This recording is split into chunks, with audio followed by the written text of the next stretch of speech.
Welcome back to the Awesome Boon podcast, and thank you so much once again for taking your time to tune in. Today's conversation with Mr. Penn Chan is a little bit of a long one. It's just under 4 hours. We're going to be discussing mental health. We're going to be discussing the lockdown, coronavirus, Jeffrey Epstein, and all of that crazy scandal that is going on at the moment.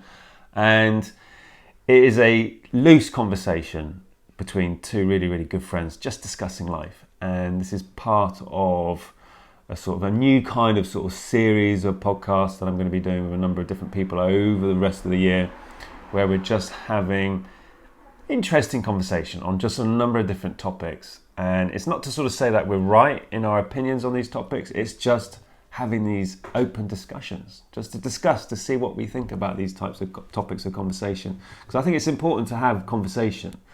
And especially a long form conversation where you can kind of pick up on all the little bits that you wouldn't normally get in a sort of a 15-20 minute clip taken from a podcast, so to speak. So I do hope you find this podcast interesting with Mr. Penn Chan. He's a really good friend of mine. We've been mates now for pretty much, I think, the last 10 years. And we're very close. We have good banter together, and we've both explored deep into psychedelic plants. We both suffer from mental health issues and still do struggle with mental health issues due to different life issues that we're all currently going through. So we have a deep conversation about how we both struggle. And I think that's important, especially men, to start having these open conversations about how and why we do struggle with life. There's nothing to be ashamed of, realistically. It's all part and parcel of being human on this incredible experience that we're in. Before we start the podcast, a lot of people have been contacting me regarding the retreat this year. So if you're interested in coming on this plant medicine retreat, it's the big one that I did a couple of years ago. It's the one which made the huge dramatic impact to my life. Lots and lots of you have been sending me messages. We do have a new retreat. Sadly, the one in April was cancelled due to the coronavirus, but we do have a new one in October. I think it is towards the end of October. I think it's the 17th to the 27th. I might be slightly out on the dates, but we can check that. And as long as Europe doesn't get locked down again, this is going to be going ahead. So if you want to come and spend 10 days with myself and the amazing team that I work with in southern Italy and have what can only really be described as a life-changing healing experience, then drop me a DM or email just awesome@awesomeboon.com, and I'll be able to send you all the details regarding that retreat. It really is a mind-blowing 10-day, deep, fully immersive, transformational experience. And it's really catered for those of you who've got to that stage in your life where you recognize that something, whatever it is holding you back. You're not being able to express, you're not being able to become the very best version of you. And realistically, this is the ideal time to start doing some interpersonal deep healing work, moving forward. Healing, fixing our shit, sorting out our heads is so very, very important. And by starting your healing journey, I promise you, you will only really ever improve the experience that you have. So if you are interested in joining us on the healing retreat in October in southern Italy this year, pending corona lockdown issues that we might be dealing with, then drop me a DM on Instagram or just email me awesome@awesomeboon.com and I will send you all the details. But enough of that waffle. Let's get straight into the conversation with Mr. Penn Chan. Welcome back to the Awesome Boon podcast. As always, I really do appreciate you agreeing to take part in these podcasts. And it's the first time we've done a film one. Yeah. A video recording. Yeah. So this is a new thing we're doing. Yeah. This whole video thing. Greetings, people. It's nicer. It's a bit more personal. People can actually see what you're doing a little more, and there were a few requests for it the last time. So. Yeah. Well, I wanted to do it for ages, but I had a whole sort of like tech issue, because obviously I had my old setup with my field recorder and the larger mics. And I was like, okay, well maybe what I can do is I can just film the footage and then marry up the sound and the film, right? And you would have thought this sort of thing is fairly easy. No. Apparently not. Apparently it's not easy. And I get it. I'd get the video like sequenced, and then halfway through it would just slightly go out, and I'd be like, I don't understand what's going on. So then I was like, right, okay, well, I need to get some mics which you can plug straight into the iPhone, because I've always wanted this sort of small kit where you can literally travel. Because I mean, now I can travel with this. It's incredible. It's tiny, It's and really good. it's really good quality. So I wanted that sort of flexibility. So yeah, now we have video and these little mics. And I'm so used to focusing on you when we do these things, because the mic's normally there, and you always say to me, "Stop fidgeting, be close to the mic." So I'm like this the whole time. Normally when we're You don't need just to. when I'm No, focusing, I can relax. You can relax and just sort of chat away, which is fantastic. So, how have you been? It's been interesting. A lot of time to myself, as a lot of people have had recently. A lot of time for reflection, a lot of stuff going on in my personal life. Divorce from my wife has obviously been a big thing. Yeah. But yeah, it's been okay for me. I'm used to spending I'm quite, comfortable with myself and being in my own headspace. There's times when it gets to me, because not only has there been the whole lockdown thing, but I've had all this sort of extra bit tagged on the side, which be considerably tough time for a lot of people, regardless of all the other stuff that's going on. So for me, it's been all right, because it's been difficult, but it's been all right. Whereas I think a lot of people maybe aren't necessarily used to sitting in their own heads and in their own headspace and actually having that internal dialogue. I think a lot of people keep themselves busy so that they don't have to sit with themselves. Or a lot of my friends who are real socialites, I never really noticed this before, but it's something, again, I watch patterns and I find all this stuff fascinating. And a lot of my friends who are real socialites have really struggled through all of this, because I think they use sort of time displacement activities, i.e. socialising, drinking, girly nights out or boys' nights out, or whatever they do, to sort of distract themselves from their own mind. And whereas now everyone's had this sort of 2 or 3 months of being not stuck inside, but On lockdown. Yeah, on lockdown, basically. Yeah, I'm trying to fluff over it. And I think it's those people that it's really affected, because I think, again, my real socialite friends, or like the kind of social butterflies in our group, have really kind of struggled with that a little bit. Again, because I think maybe they're not used to sitting in a quiet space with themselves so much.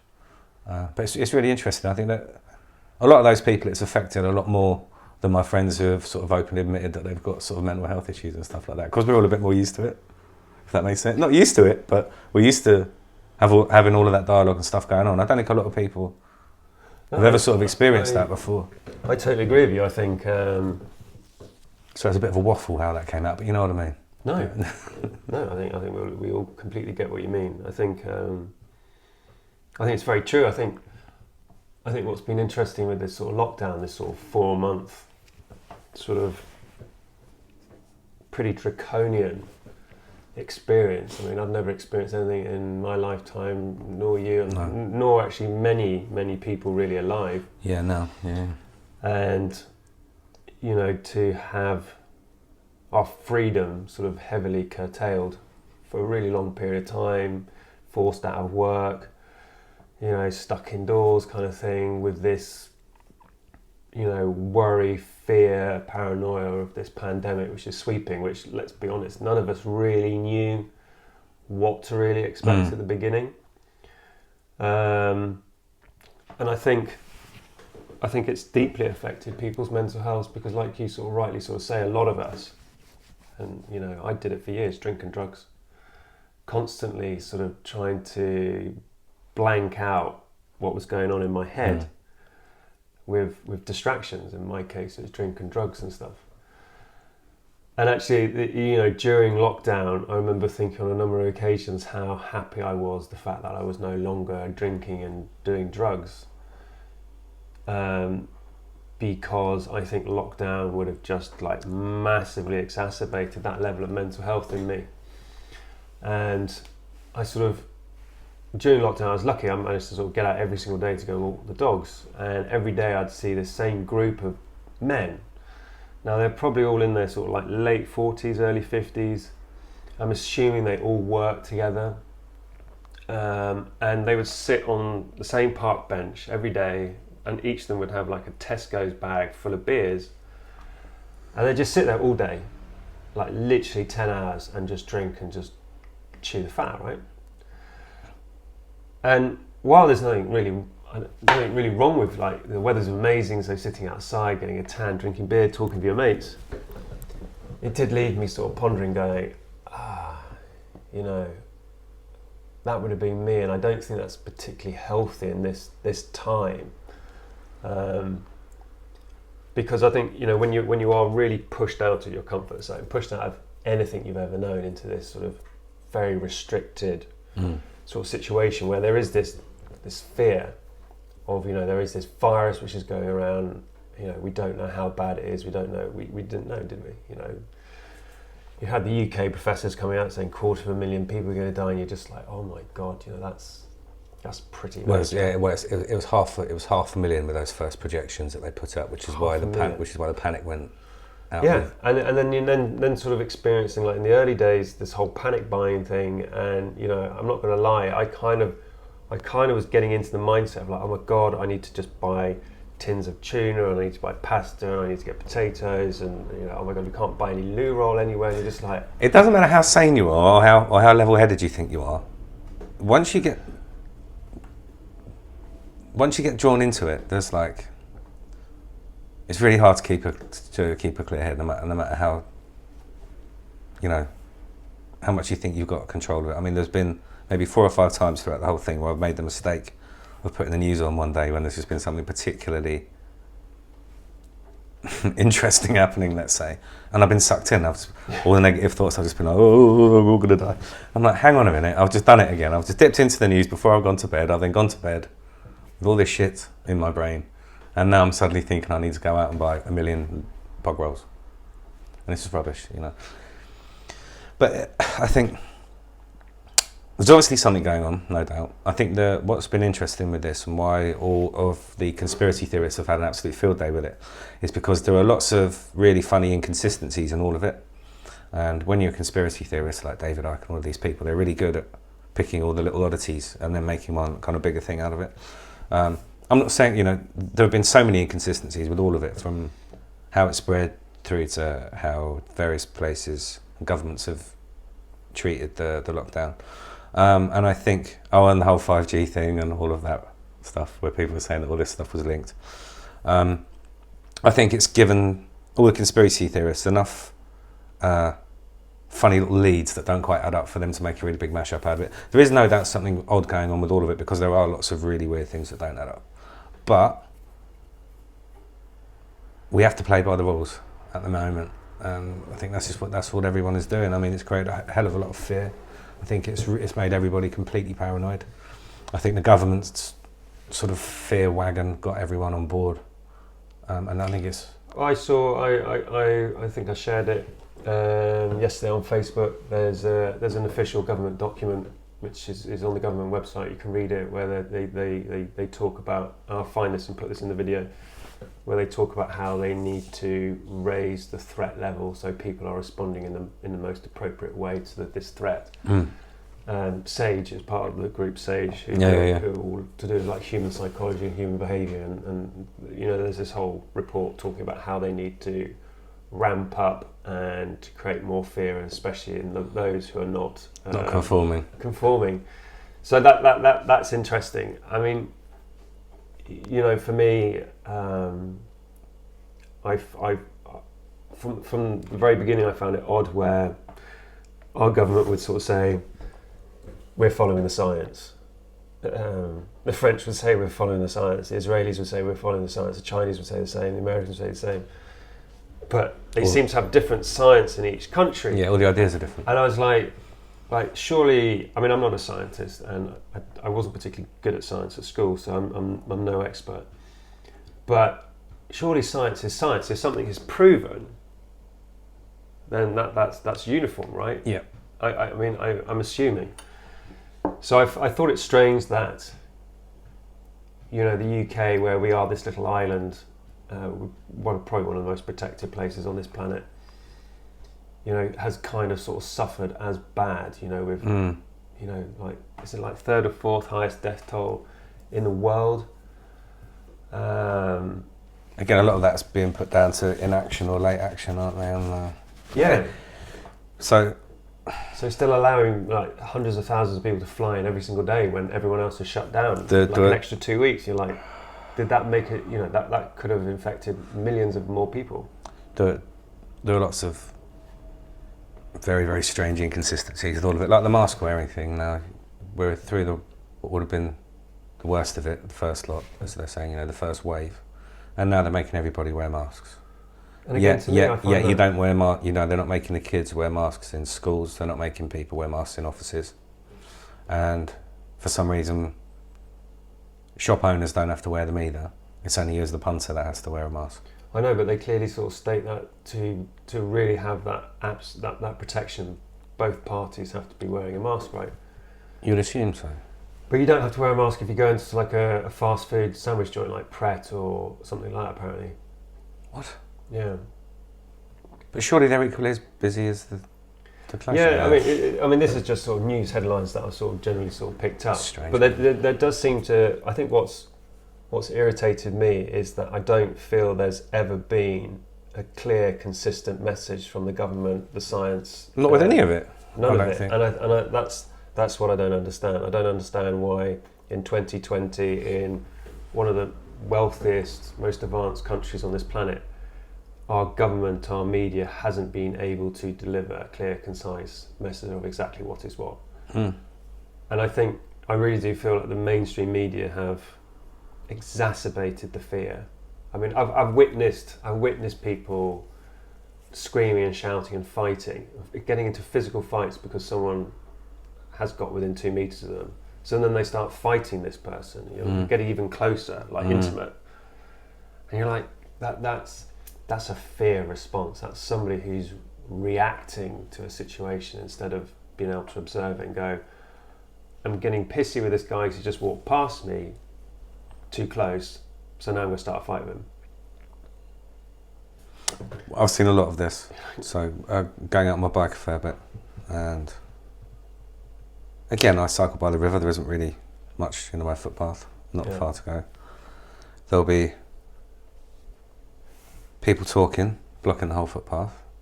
So I'll wait for them, and they won't move. So I'll wait for them, they won't move. Wait for them, they won't move. So I'll say, excuse me, and they'll kind of look at me and then look away again.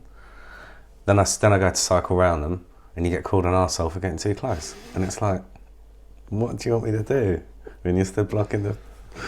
There's a lot of that going on. Again, I saw a fight in Tesco the other day for the same thing.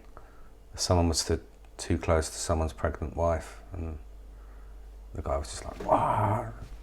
And it all sort of did one of them, and security came. And but that's really sad, isn't it? Because I mean, ultimately, the person who's getting upset about his pregnant wife is only trying to protect his wife and his unborn child. Like that's a perfectly normal reaction, right? But have you noticed, with this whole social distancing thing, people don't even look at you now when you pass them in the street? I mean, people never used to make a lot of eye contact anyway. No. But now, I mean, I always look at people.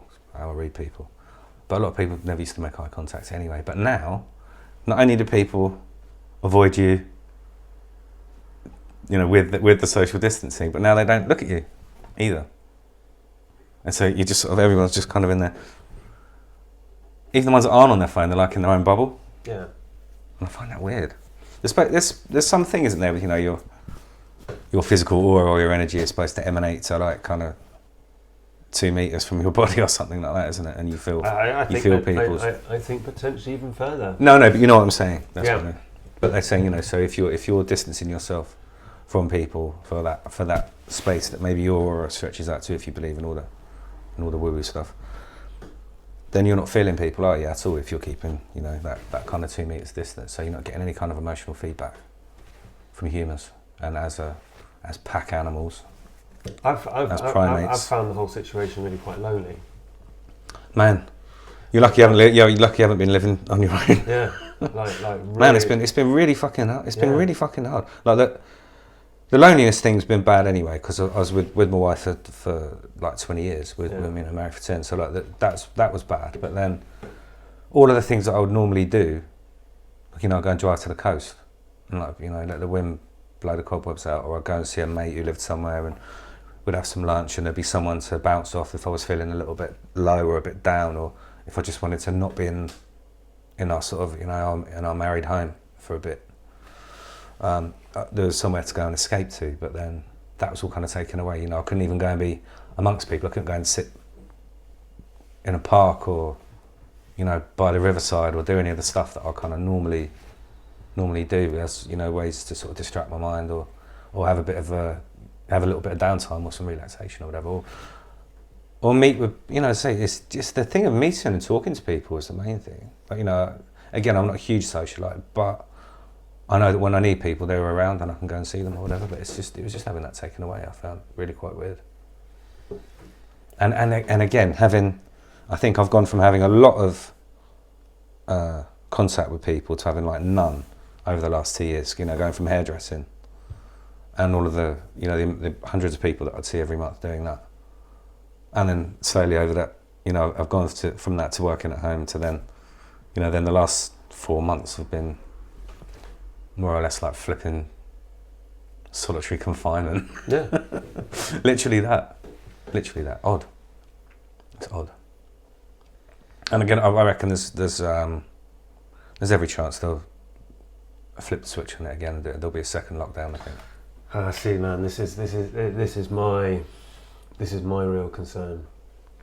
Is a second lockdown, which I kind of, as much as I hate to say it, 'cause it's literally the last thing on earth that I want to see. I kind of feel it's almost a definite thing, because, you know, we'll be coming into winter, then you've got the natural flu, you know, period, and you're already going to get people with weakened immune systems because of all the colds that you get during the winter months. Anyway. Yeah, but also, you know, 4 months, man, 4 months without, you've taken people's jobs away from them. You've taken their ability to socialise, to meet, to connect, to hug, to touch.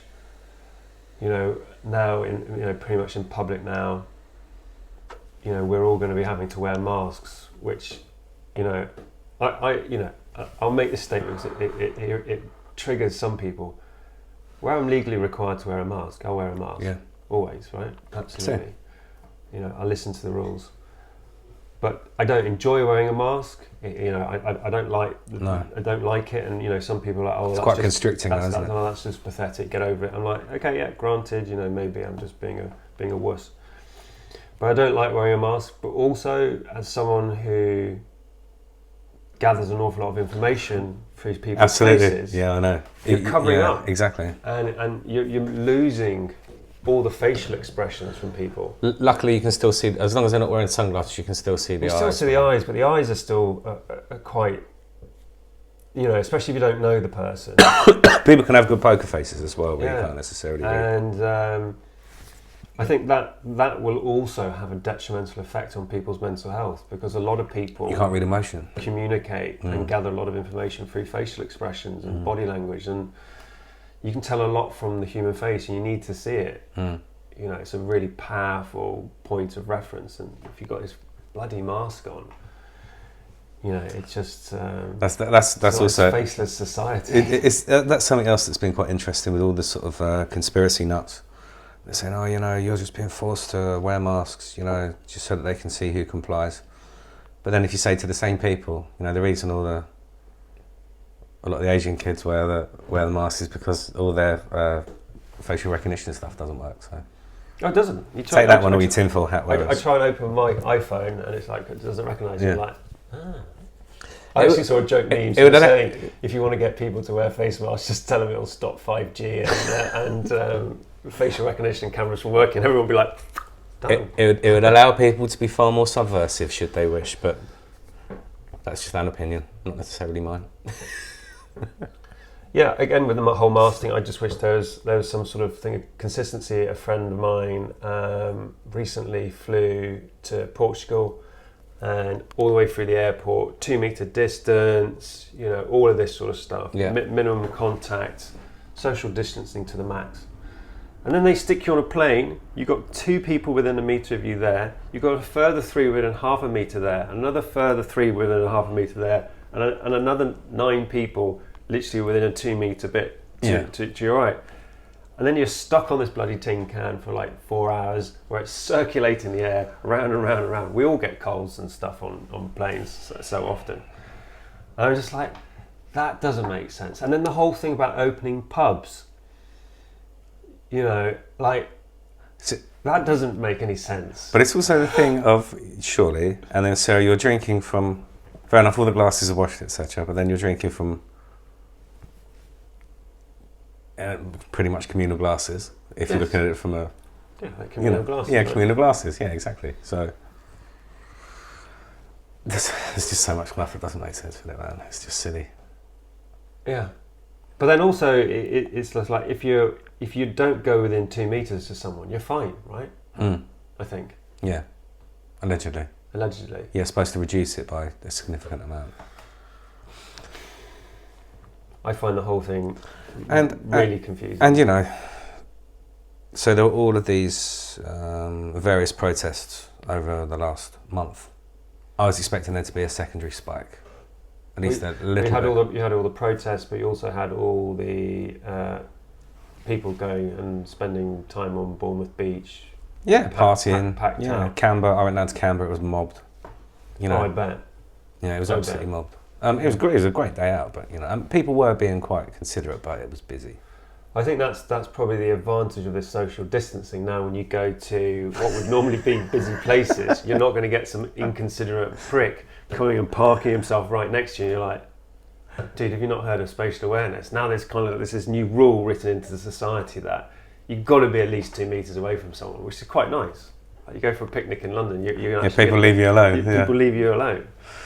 So I think that's a positive trait. That's and funny, also, though. people don't give you a weird look now if you sort of purposely avoid them. When you know, the number of times I've seen like a couple walking up a pavement, and I've just stepped off into the road and gone around the cars. Like, normally they'd look at you going, like, what's wrong with you? I kind of used to do that anyway, though. I've always done it. Yeah. I've always done it just to give people space.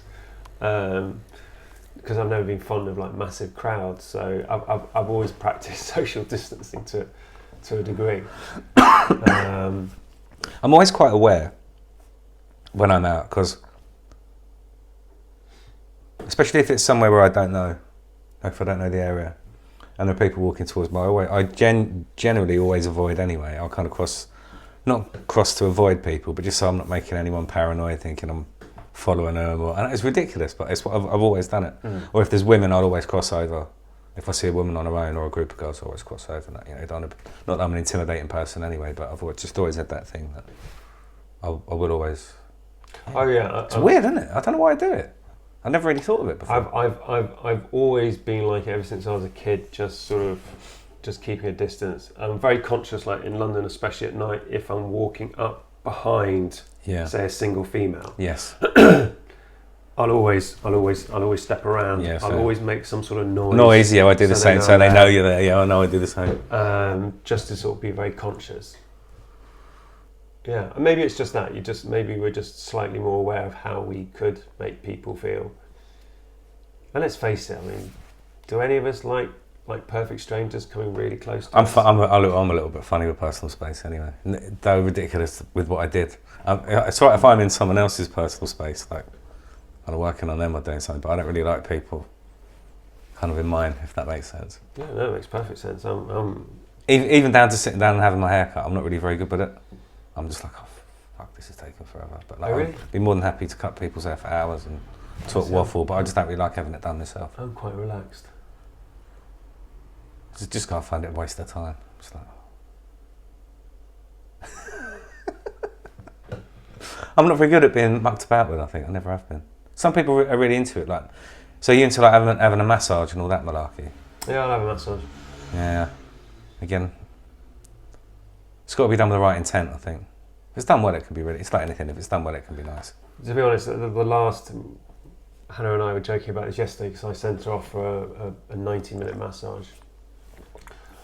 And she came back and she was like, "Oh, how was it?" And she's like, "Good, but I think it probably parred on childbirth." And I'm like, "Okay, so pretty painful." She's like, "Yeah, I feel much better for it."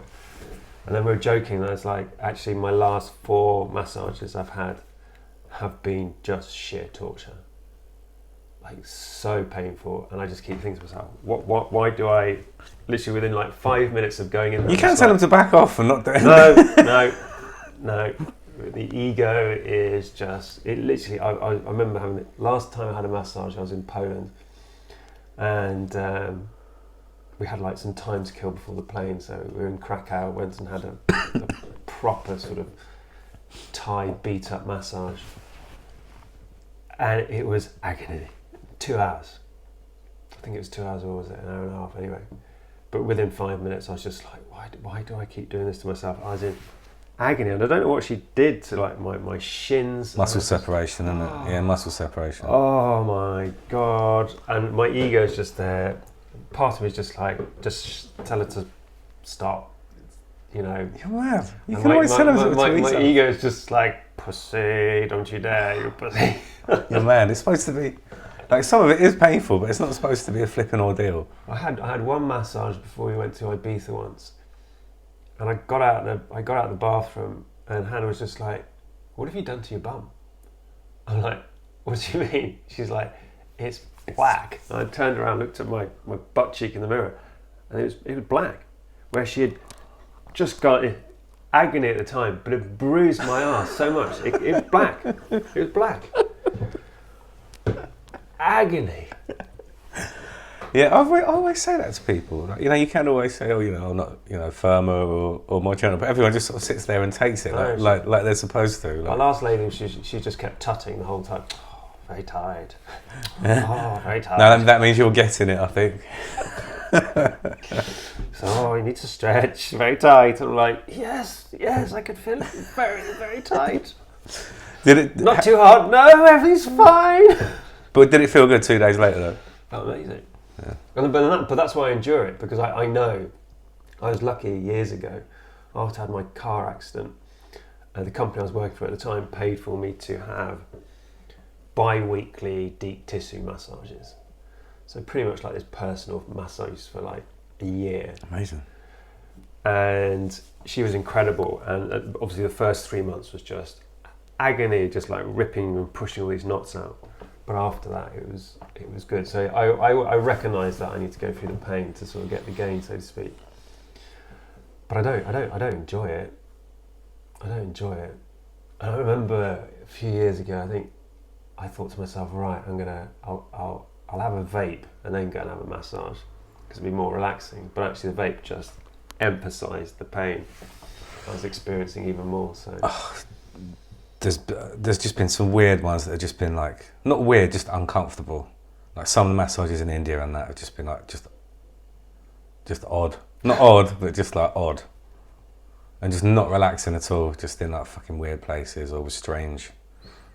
I've been, you know, oil poured all over me and like, oh, just odd. Something that's supposed to be relaxing, I just found like the most ridiculously uncomfortable thing in the world. Like I say, it's like with anything, it's like intent. Like, if people are into what they're doing and they've got good technique, you'll get a great massage. If people can't really be asked, you feel it. You feel it, and it's just like, yeah. It's like food. If people cook and put love, and they're happy, put love into the food when they cook, and they're happy when they cook, you'll generally get a much nicer meal.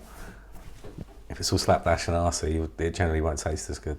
I find that anyway. And it's a lot of it's about, you know, about intent, and if you but I think put good into. I think that brings up a really beautiful point, and like a really good discussion point of intent and how important intent is. And like, I discuss this a lot with clients of mine, where, you know, we're having these sort of deeper discussions on, you know, how to get more out of our lives and how to do better and how to become the better versions of ourselves. And like, it's intent. Understand your intentions behind everything that you do, and if your intentions are coming from love, yeah, as much love as possible. You're not always going to be coming from pure love. It's ludicrous to assume that you will. I mean, you can, but the majority of us are not going to be in that love state all the time, because we're here in this 3D world, human, shit gets thrown at us, and we're human, and you know, and the human experience is very dualistic, and you are going to have love and darkness. It's part of the process. But you're right, it's just, you know, whenever we do anything out of pure love, then there's just, there appears to be this sort of state of flow.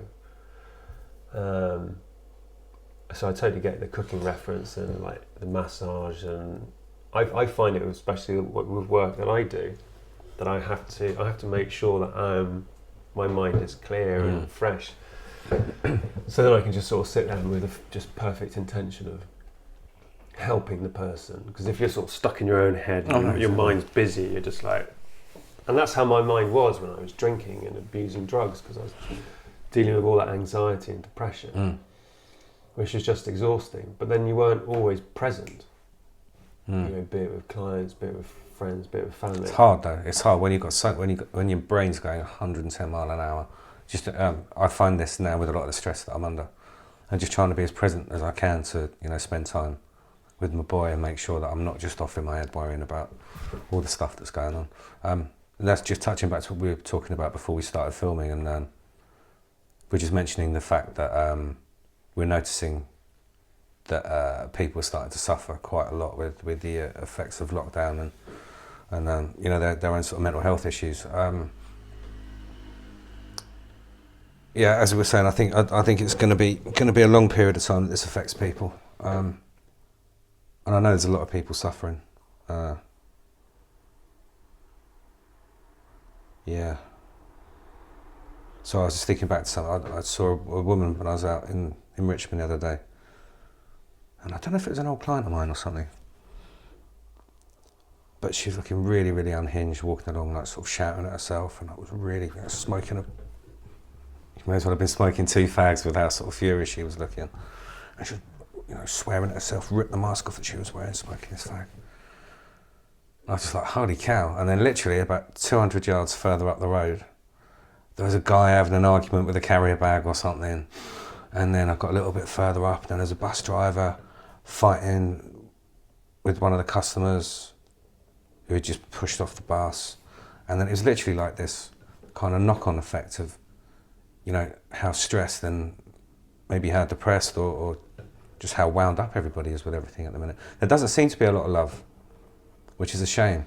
No, I know, because I think there's obviously, you know, there's a lot of fear. There's a lot of fear. I think like the collective consciousness around the world has been subjected to this huge, unheard of kind of like global lockdown. I mean, I think it's quite easy for us to forget that it's not just us going through it in London. Like it's everyone in the UK, it's everyone in Europe, it's everyone around the world, pretty much, right? And you know, I read the other day that you know, what we said before we came on air, you know, 50 million people plus will lose their job this year in the next 6 months. I heard that 50 million people just in the tourism industry globally will lose their jobs this year. That's just in the tourism industry. So you're potentially talking about tens and tens of millions, 100 million, 200 million, 300 million, we don't know, people who are going to lose their jobs. And it's highly unlikely that there's going to be zero economic support coming from the government. Like, a friend of my wife's who's in the city, banker, he said to her that, you know, if we go into a second lockdown, they won't be furloughing. They won't have any of this. They don't have the money. I'm sure the money could be found, I'm just going to say that. But they don't have the money to do it. And how's that going to look when people can't pay their rents? They can't pay their mortgage, they can't buy food. That could escalate very quickly into a very, very challenging, almost sort of like Hunger Games society situation. But then also you kind of sort of, there's a part of me which feels are the governments sort of almost targeting small business owners and making it really difficult for them to survive, and at the same time propping up the big guys like Amazon and all of this sort of stuff? Because I wish I bought shares in Amazon, because I mean Amazon shares I'm sure are going to go through the fucking roof. It's got to be ridiculous already now. It's going to be massive, you know. And there's definitely a part of me. I mean, when I was younger, I was really into conspiracies, and you know we've talked about this before. And you know, I will certainly read a good conspiracy, a well thought out conspiracy for entertainment value, if nothing else. Yes, exactly. But I do, on a personal note, and I'm not saying that I'm right in any of this. This is just my personal opinion. I do feel that there has been a lot of misinformation from the government. I wonder if this whole thing really is as bad as we were made out. Purely because from what I've witnessed, you know, we spent tens of millions of pounds building the Nightingale Hospital here in London, 4,000 beds in total, 54 patients used it. So in my mind's eye, that clearly wasn't really well thought out. We are also aware that Professor Neil Ferguson's data of 500,000, 250,000 people dying was completely wrong. The same professor who broke the lockdown, which this guy basically provided the information for them to warrant doing a lockdown, was then off having an affair with his mistress. Yeah, but didn't he? He took himself away after that, though, didn't he? Didn't he return? Oh yeah, I think he's you know he's realised that, you know, he was busted in that respect. But it's little things like that. You know, you got the chief scientist who's creating the model, who say 500,000 to 250,000 people are going to die because of this pandemic. But I'm still going to break the governmental rules, which I've basically helped write, and they've written because of the report that I've created, to go off and meet my mistress and do all of that. And you're like, why would you do that? We're in a pandemic. I mean, pandemic's like pretty much the worst thing, right, for a virus. It's like super dangerous, you know, really, really crazy, end of world kind of thing. And you've created a report which the media have used to terrorise the public. There are other government reports which you can see, you know, which are talking about how they need to increase the level of fear to get people to acquiesce and to do as they're told. And then you just sort of see these politicians sort of doing what they want. And you're like... But again, did they then ease the lockdown rules to make old Dominic's little foray up to the north seem slightly less of a thing? Because, you know, they couldn't really... Possibly. Well, he's one of the main sort of engineers for the whole Brexit thing, isn't he? And I think he's probably one of the ones who's probably... I don't know, but I assume he's probably one of the people who's actually running the government while Boris is busy doing that, you know. Yeah, bumbling Boris, bless him. I think, you know, again, going back to all the negatives with lockdown, I think there's also been a lot of positives for people, you know. A lot of people haven't had a lot of time to spend with their kids up until now, and, you know, we've all kind of had the excuse, and it hasn't been great for a lot of people, but for me it's been great spending extra time with my son and just being able to homeschool him. I didn't think it's not easy, and trying to work as well, it's not easy. It's hard keeping him occupied, but it's brilliant, you know. I mean, I think, you know, obviously there are relationships that it hasn't worked for, and poor people who aren't used to being in each other's company. But this is the thing, is that, you know, for yeah, I mean, I can look at the whole lockdown period and go, okay, grand scale of it, yeah, challenging financially, you know, lost earnings, you know, but, you know, still very fortunate, still got a place to live, still can afford to buy food, yeah, all we're of this all alive, sort of jazz. you know. But my concern is that there's millions of people that have had none of that.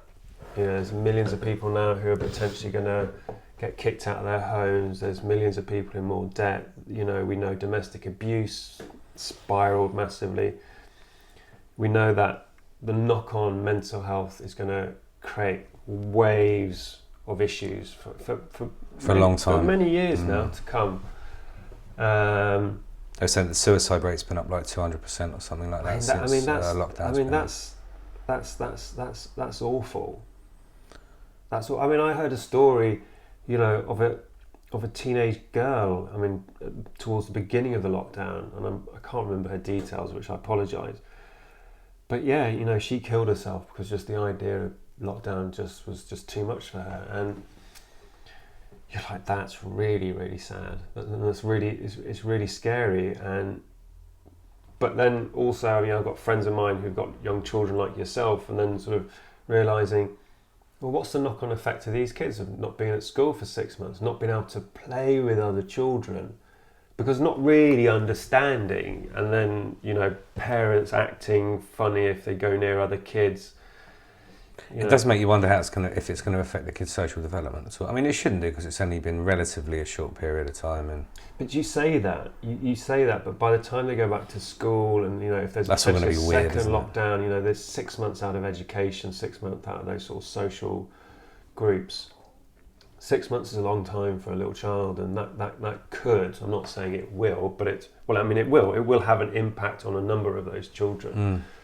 To what degree, I mean, will be personal and subjective to the individual, but, you know, I think we can't downplay the mass and complex range of issues that this lockdown period is going to create from across the board, all sorts of things. Yeah, chaos bless chaos, isn't it? You know, and especially if there's going to be, you know, a second wave of a second lockdown, which I dread. I dread. For me, it's literally like, oh my God, that's kind of like one of the worst situations. No, I agree. Just because, people have been teetering on the edge for months, and you see this when you live in big cities, and in London, you know, there's so many millions of people really, really struggle financially, mental health, with, you know, very weak community support, very weak mental health support. Everything's completely underfunded. And,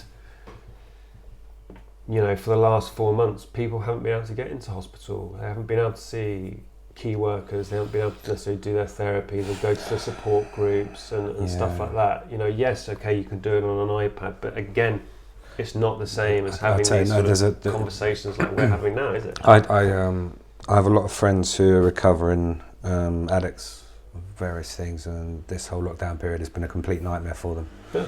Because, you know, they go to their meetings every week, or they'd have their buddy system where they get to meet their buddy and, you know, go through stuff. And yeah, because they haven't been able to get to their meetings, they've slipped back into old ways and old habits. And mate, there's been a number of times during this 4-month lockdown period where I've had, and it has only been moments, but it's been like, God, I could do with a bloody drink. No, yeah, and now I'm sure I had a feeling. It must have been getting you. Oh no, literally, and it's a very short conversation. But like the other day, a couple of weeks ago, I had a challenging week, and I just went to supermarkets and get some food, and I found myself in the alcohol aisle, just walking up and down. And I wasn't going to do it, but it's this. It's the trigger, isn't it? It's this the ego just going, you can could just buy yourself a gin and tonic. You just buy yourself a cider, bottle of wine. It probably tastes horrible anyway. I would. It tastes horrible. Yeah. I'd never do it, but it's interesting to see that little voice. He's still there when you're a bit stressed. Going. But it's like. But do you know what? I think I must be maturing or something, right? Because ordinarily, if I had gone through this much stress at any point, the first thing I'd have done would have been hit the gin bottle, or one of my other many vices to blank out, and I haven't done any of it. No, I've had an odd beer when I fancy one, but it's not like drinking every day. Yeah. And the other day, and there's nothing wrong with that. There's nothing wrong with that in the slightest. I don't think, you know, being an ex-drinker now, I don't go, oh well, you shouldn't drink. I'm like, knock yourself out, do whatever you fancy. It's your it's just keeping the demons at bay and not. Well, I think it's the thing is we can either just. I mean, I did this for years. I do consider myself a bit of an expert on this topic. But like, I tried to keep my demons at bay for like a really, really long time. I have to say, I think I did a pretty good job.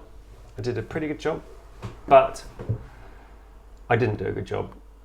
My ego convinced me I did a really good job. But for me, I've found that I've had to confront my demons and make friends with them, because that was the only way I was going to sort of sort myself out. But I do think going back to how this lockdown period could have been positive, I totally agree with you. I think more people who spent time with their families more, I think has probably created a huge shift. I bet there'll be people on the other end of the spectrum who spent more time with their families who are just like, oh my God. No, exactly. I was trying to paint a bit of a rosier picture of it, mate, to be fair. I've got to get away from this. But the other really interesting thing that I've noticed is that because people have had this sort of forced time, and I know actually a lot of people who do ordinarily live by themselves, they have been isolated by themselves, and which has obviously been really, really challenging. But it's in those challenging times in our lives that we can use it to get a deeper understanding of what's really going on inside of us. And all of our fears and our bullshit and all of that sort of stuff will always kick off and get triggered during these times of stress. And what I've noticed is that I've had many more people contact me about doing work and stuff together because of this lockdown period has helped them recognise that's good. That okay, that thing from a long time ago, which I've just been drinking, partying to get away from every single weekend, I've really had a bit of time to spend with this, and I recognise now that it ain't going to go away, and I can't keep drinking and partying because it's just not going to go away. So is there any way we can try and work with this? And so that's interesting. It's nice to sort of see. I think a really positive thing is you're seeing a lot more people from all walks of life, I think, become a lot more conscious. Yes, exactly. And much more aware of life and what's important and what's isn't. important, what's not important. I think for people who have actually been able to either take time off or be furloughed or spend time with their family, I think a lot of people aren't necessarily wanting to go back to how it was. No. And because they realise that we're all stuck in this the loop, the work, entertainment, sleep, party loop, whatever. And I think from that perspective, even with Samuel going back to school, I'm thinking, how hard is this homeschooling malarkey? Because I just like having him around, and it means, because he's bright, it means we can get the schoolwork out of the way quite quickly in the morning, and we're done, and then we have like the rest of the day to to kind of do our thing. So I'm thinking, do we send him back to school in September? But we will, clearly. But so I think, again, it's just, I think for the people who've come out of it with something positive, I think it's been really, really good. It's given a lot of people a lot of reflection time, a lot more, even a lot of really normal straight people I know. They're doing like the Joe Dispenza meditations, or they're doing the Deepak Chopra Wim Hof, meditations. all those Everyone, things. yeah. Just touching on the Wim Hof thing, right? I've been cold showering for the last 2.5, 3 months. Any differences? Absolutely sweet fuck all. So what differences were you expecting? Feeling better, yada da. Supposed to be, it's supposed to be really great for the immune system. I don't know. I don't know what I expected. All of these things, I kind of do it for ages, and then I'm like, I kind of get into the habit of doing them, and I'm like, okay. Yeah, but maybe with things like that, maybe I think, and I say this with clients with the work that I do, is that very often what happens is you get these little incremental shifts, which are constantly happening. So at any one time, it's difficult to see or experience a change, because that change has happened incrementally over a period of time, where you've kind of normalised it before you've kind of consciously recognised that it's shifted. But it was like when I stopped drinking, right? Oh, stop drinking, you'll feel amazing. Stop drinking. 4 months later, absolutely no fucking different. That's the interesting thing, because like I stopped drinking, obviously, and I feel amazing. like literally so different. Yeah. Like completely different. Yeah. I guess it's better. It's better. I'm better in the mornings, probably. But no difference. And I don't know. I think maybe with these things, when they really work for people, they really work for them. And it's like, oh, this is amazing, and like they really, you really feel like a physiological difference. Like because I've always done a lot of breath work and that anyway. I don't really find that any different. It's just stuff I always did. But I thought the showers may sort of add a little more to that, or I don't know what. Maybe my expectations are just way too fucking high. That's the problem. Maybe the showers need to be colder. Yeah, I'll let you know how I get on in sort of January time. Yeah. Because I think it's going to be a different animal by then. I'll be honest with you. Like when I lived in Bermuda, I would have a freezing cold shower 2 or 3 times a day. Yeah. Because it's like 100%. Hot. Yeah, exactly. Yeah, so the water's already like sort of 20 degrees or something. No, this was freezing because you get the water from under the ground in the tank, so it's always very, very cool. But I don't remember it. I mean, you'd feel fresh afterwards. Yeah. But that freshness wouldn't ever last. No. But I don't remember going, oh my God, my life is just so much better. No. Showering every single day. No. But people go on like it's some kind of thing. But maybe I don't know. I think the breath work. So just before lockdown kicked off, I was invited by my friend Richie, the breath guy, to go and do one of his breathwork classes because it was literally just down the road. And I'd never been to what I'd call like a proper organised breath class. I've done breathwork on retreats and stuff like that.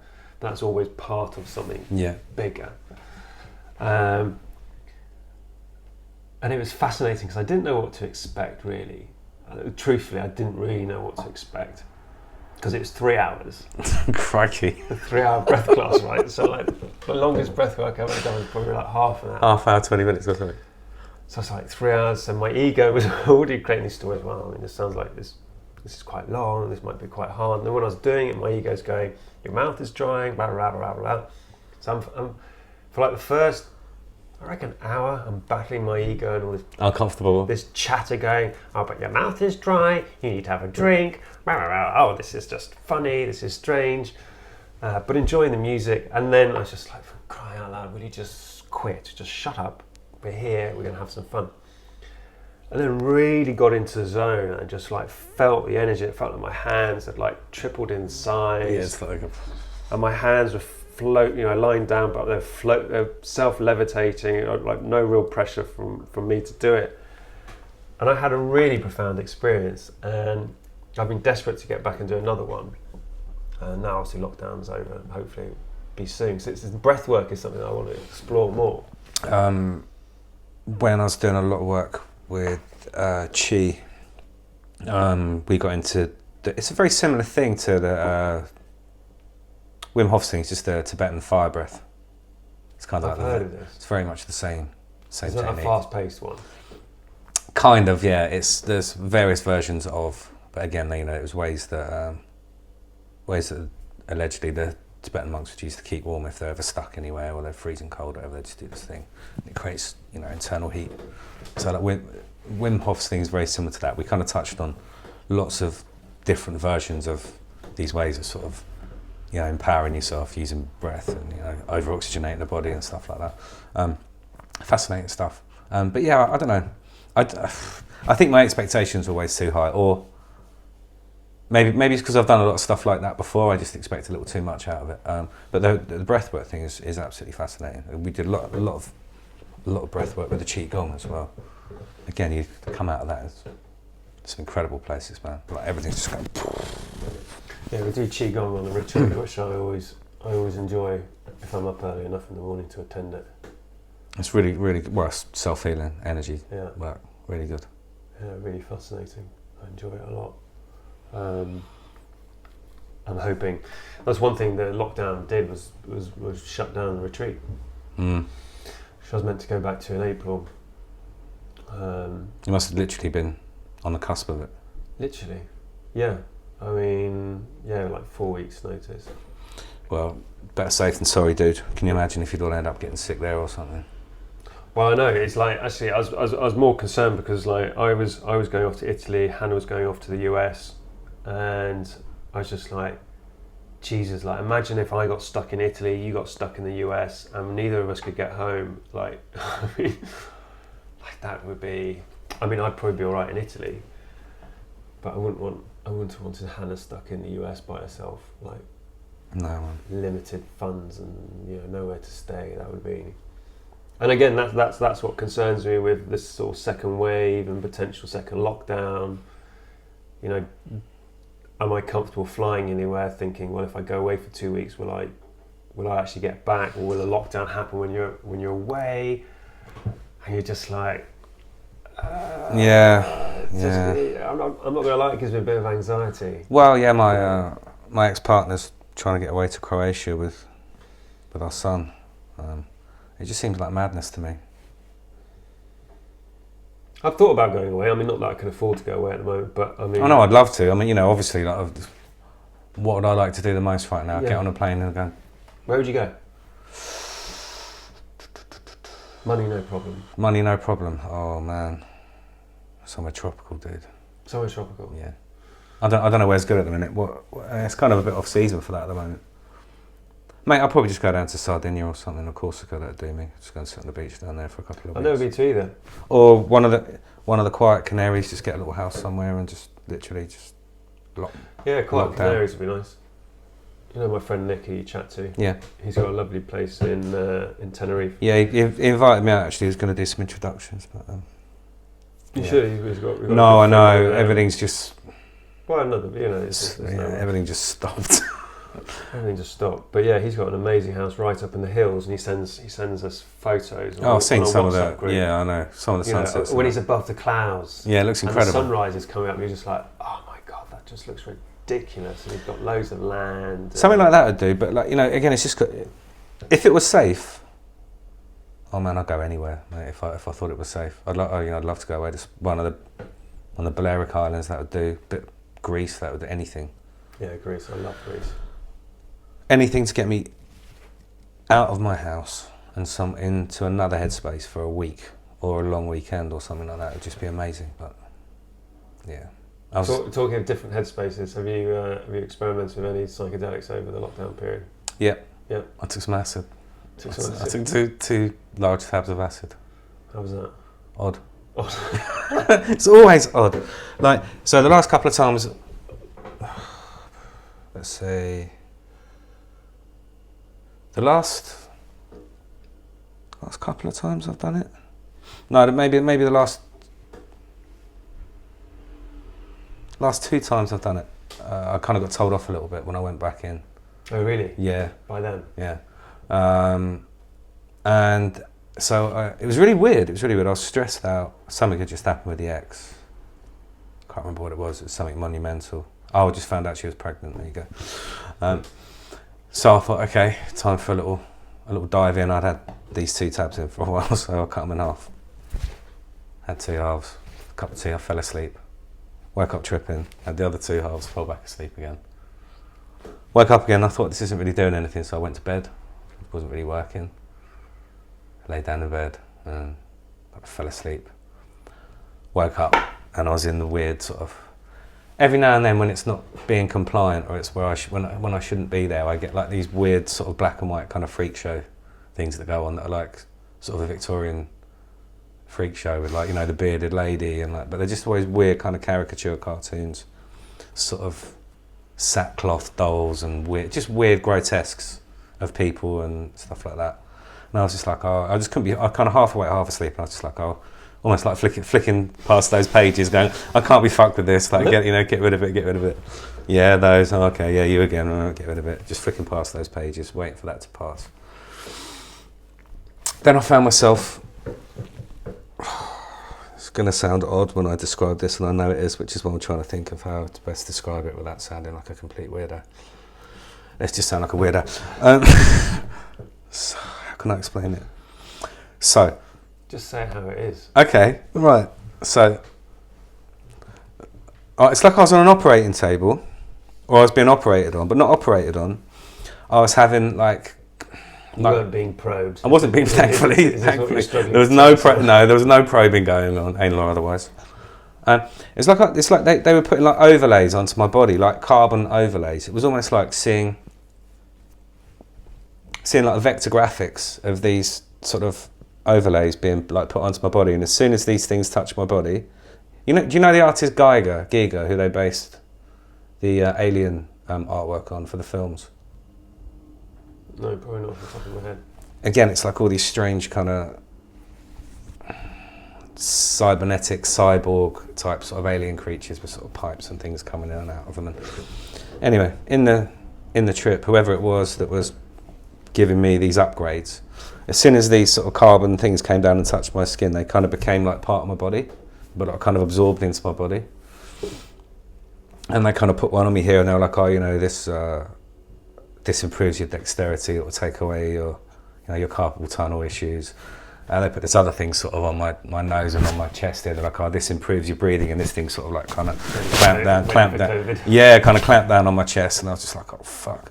And it was just becoming more and more. It was like they were just like overlaying and overlaying and overlaying and overlaying all of these different. Like it was almost like being built into like a cybernetic suit or something like that. By the end of it, it was getting a little bit kind of claustrophobic. But it was just like literally all these sort of like, I can only describe them, it's hard to explain, it's like carbon upgrades. But like light, there was no weight to them. But like as soon as it sort of touched me, and it's kind of just absorbed into the body. But literally they were saying, you know, this one will help you breathe easier. And literally as they put this thing on me, I just felt like my lungs open up and I could breathe. Like my lung capacity like increased. That was fucking weird. So does it feel that those sort of upgrades are sort of like permanent? Yeah, I guess so. Yeah, well they didn't so come. How's your carpal tunnel? Oh, it's been shocking. It's been shocking. No, because it's been damp. No, it's been damp, so it's been bad. But then a lot of that's associated with stress. Well, yeah, because I'm sat tense and everything. So a lot of that is it's just associated with stress. So that's why that's been playing up. But yeah, it was properly strange. It was almost like having. Almost like almost like clipping body kits onto cars or onto motorbikes or something like that. They're almost like these pre-formed things that were just sort of kind of attaching themselves to my body. That was really strange. No, I get it. That was really strange. Again, it got a little bit claustrophobic near the end, and I was like, kind of snapped myself out of it. But yeah, it was fucking peculiar. What else was there? There was something else in that one that will probably come to me in a bit. It was all just because I was half asleep, half awake with it all. I was just so stressed out. I think it just went. It just shut me down, and then it was all sort of internalised after that. But yeah, it was strong. It was strong, but I don't know. I think I was just too. My headspace was too weird for it to work properly. Yeah, but I mean, we kind of sort of say this, isn't it? You know, set and setting. You know, if you're sort of in a particularly sort of. It was good. I came out of it good. You know, I came out of it in a good space. It wasn't one where I felt like I had to, you know, gather my shit back together for 2 weeks afterwards. Cool scenarios. Yeah, it wasn't one of those. You know, it was just. That's always good. Yeah. Oh no, I knew I was going to come out of it fine. Like it wasn't. It's not something that. Since I beat the anxiety monster, I don't get anxiety with psychedelics anymore. Okay, so let's discuss this because this has obviously been a thing of yours for a while, isn't it? Yeah, a long time. Each other, you know, whenever we do any sort of psychedelics, there would always be this kind of like pre-flight, quite severe anxiety. Oh no, but I think that has to be. I think you have to go into it with a little bit of trepidation. I still do. You know, I think if I wasn't getting. Don't get me wrong, it still scares the shit out of me beforehand. But like, I've just mastered the anxiety a little bit more. It doesn't sit on my chest like it used to. But then I wonder if that's where the ego is just sort of calmed, relaxed. Because I think a lot of the anxiety can be created by when our ego, the human mind, starts creating these stories, which is perfectly normal when you're sort of going to do psychedelics, because you're just like, you know, even if you do it like hundreds of times, you know, no trips are the same kind of thing. There's also this other thing that happened when I became a dad, where I just suddenly became really aware of my immortality, where I never really thought about that stuff before. And then so before I jump in every time, that question of my immortality kind of raises its head, especially with my son. You know, kind of thing. You know, there's that whole thing. So that always jumps in a little bit, or it had done up until now. It's really crap. That's something that you know I always used to be pretty irresponsible, to be honest. And as soon as I had Sam, my immortality really kicked in. Though dying doesn't scare me, leaving him scares me. Yeah, rightly so. You know, so that one always kind of pops up. You've got it a little bit then, actually. Even that kind of pops up a little bit. But yeah, the overall thing, the psychedelic thing, you just got to surrender to it, man, and just go with it. It's all about that surrender, isn't it? I'm due another dive actually. I need some DMT. I'm due another jump in. What I found interesting, because I thought at the beginning of lockdown, I was just like, oh, lockdown, probably use this time to sort of do some sort of psychedelic work. None. Me neither. Nothing. No. In actual fact, it's been really good. I didn't want to, because I knew it was going to be tough anyway. I didn't want to then start using that almost as a mask as well, or as a distraction. Because I can do that, I think a lot of people can use that as a distraction as well. It just becomes into a different loop. In my early days of experimenting with the DMT, definitely for me. Mm. I mean, it was partly because I wanted to get that much deeper understanding of it. So then it was that regular, repetitive use, and I got told off many times for doing that. But now, like whenever I think about doing psychedelics, I might be like, oh yeah, maybe I'll do some psychedelics this weekend, and I sort of get around to the weekend. And it doesn't happen. No, actually, I'm all right. Yeah. But what I have been doing all the way through lockdown is meditating every day, and finding that extremely good. I've been getting really good. Back into some really interesting places in that little bit between awake and asleep, and I've been sitting in that space a lot more, and that's been really interesting. I was explaining something to my mum the other day about. So I said, I get this thing. I said, stop me if this is sounding mental, right? And I just thought that everybody gets this, right? I just thought this was just what happens to everybody. Maybe it does to some people. I don't know, but sometimes, often, most days, in that bit between being asleep and awake, I can view other people's lives, or I see through other people's eyes, or it can be something really mundane, but I can actually almost see another narrative going on, like I'm living someone else's life. Are these people that you know? No. Just totally random. Just haven't got a clue. Don't know where I am. Don't know who they are. Don't know what it is. So how does this come to you? Like literally like a vision? It's literally like watching telly. Yeah. See, I've experienced this.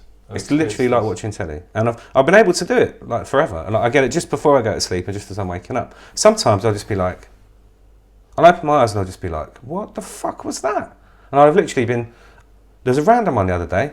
I was in a small Cessna aeroplane. I could describe it to you. There were 3 people sat in front of me. The bloke in front of me had a really fat neck, and all the ripples in his neck were hanging out the back of his shirt. And we were island hopping somewhere. And they literally drugs. No, not drugs. It wasn't drugs. But I think we were just on holiday or something. He was like these three noisy Americans in the front.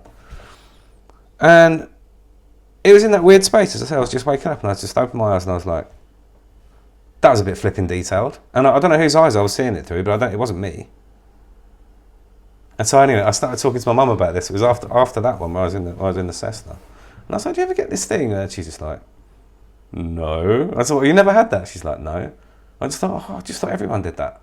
So I've had very, very similar things on a number of occasions. I get repetitive ones as well. Yeah, I get those. So replays. One of my repetitive ones is that I'm obviously a young child and I'm walking through high, tall grasses and it's summer. And then it switches and I'm playing in the grass. And then it switches to me being in the back of a car. And it's got brown leather ribbed seats. It's the detail, isn't it? That's the weird thing. There's a man in front of me with a suit and a hat, and a lady dressed all in black with a veil. And I'm young because my legs I literally can't even touch. Yeah. I must be about 4 or 5 years old. I can just see out the window. I'm looking at the trees and things going past. And it's an old car. It's like 1920s sort of time. And it bounces quite regularly into this, but I can smell the leather. I can smell what it's like to pipe tobacco. I can smell like this sort of like powder-based sort of like perfume in the air. It like huge amounts of detail. I'm like, what? I know. Yeah. And I know what I'm wearing. I've got shorts on. I've got socks pulled up below my knee, and I've got these little black shoes with a little buckle which goes over the top of it, and I'm in a little blazer myself, and I've got these little hands. I'm obviously a little boy, but I remember sort of the springs, the carriage work, and it being bouncing, and just being able to look out at the window with this sort of wooden trim. It's quite a smart car. I don't know what sort of car it is, but it's got a long bonnet, chrome, and it's just got this nice piece of sort of wood. And yeah, just that, no seatbelt. Because I remember thinking to myself, oh, there's no seatbelt. Well, I'm a child. And I knew I could slide. The leather was slippy, so you could slide. And you're just like, what is that? What is that? I know. I get really odd ones like that. There used to be a house that I used to return to. Again, it was this big old house with like a black and white sort of checkered floor, big staircase up the middle, and slightly sort of balconies and that. But again, when I think about it, I've been to this house a few times. There was a big party going on in it once with like all my mates in from like over the years, and I was just looking down like off this balcony, looking at this sort of mad party going on. And I've been there a few times. It's just weird, really weird. But it's interesting because I mean they suggest that obviously, consciousness is this external thing. We don't create consciousness in our head. Our head is just a receiver. So then it kind of makes me think that when we're in these sort of like, what would you describe, like a transitional state between sleep and awake, this kind of like lucid sort of state.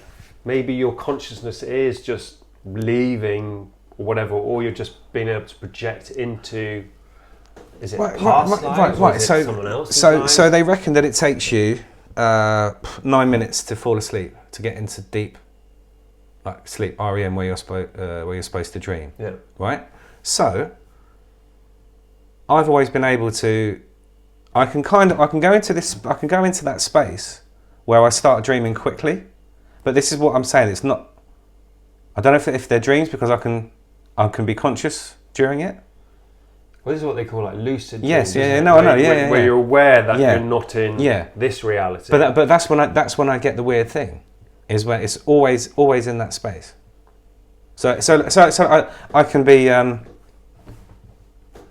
stupid. For instance, when I was working in central London, coming home from work, I sat on the tube, shut my eyes, relaxed, and I thought I could hear the sound of Buddhist monks doing their thing. So I was just sat there, I was just really zenning out. And I was just like, then I was just off in this temple, and I was just like, Buddhist monks chanting, Thai temple, all the rest of it. I opened my eyes, and I'm sat on the Northern Line. What was that? But then I found that I can literally be somewhere. If I was just going to shut my eyes and almost drift off, I can literally go into that space, but not be completely asleep, and then still just kind of open my eyes afterwards, having been there. Whereas you're not supposed to be able to dream until you hit the REM or that 10 minutes. But I reckon your brain is already transitioning between the. Well, I think or transitioning into the brainwaves. In an instant, right? But that's the weird bit that I get. There's also the place that I call the smoking room, or like the gentleman's smoking club. I've talked to you about this a lot, where it's like I almost go to this imaginary place that isn't a place, but I can feel and smell that there were like leather-backed armchairs, and it's almost like someone's just put a cigar out in the ashtray. There's that sort of gentleman's club feel to it. And then there'll be just kind of like topics discussed, and I never really see faces or people or anything like that. It's always like there are people kind of in the room sort of adding to a conversation or whatever. And again, that's kind of another one of these funny sort of headspaces that I go to. I'd love to talk to someone who knew a little bit more about that, because I've always found that fascinating. It's something I've always been able to do in that funny little, like I say, there's that little play space between the bit where you're, zonked, but and the other bit where you're like, how can I explain it? When you can't sleep and you're sat upright, but you close your eyes and you relax to the point where you're kind of half asleep.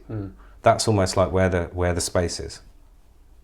It'd almost be like if I couldn't lean back or something, but I was really, really tired and I was just sat in like the lotus position with my eyes shut. It's not meditation. It's like on the way to sleep, but it's not sleep. It'd be interesting to like link you up to like an ECG and to sort of see what your brain's doing during that time. I wish I could write it and actually use it, but it's only ever what I'm kind of shown. I can't really.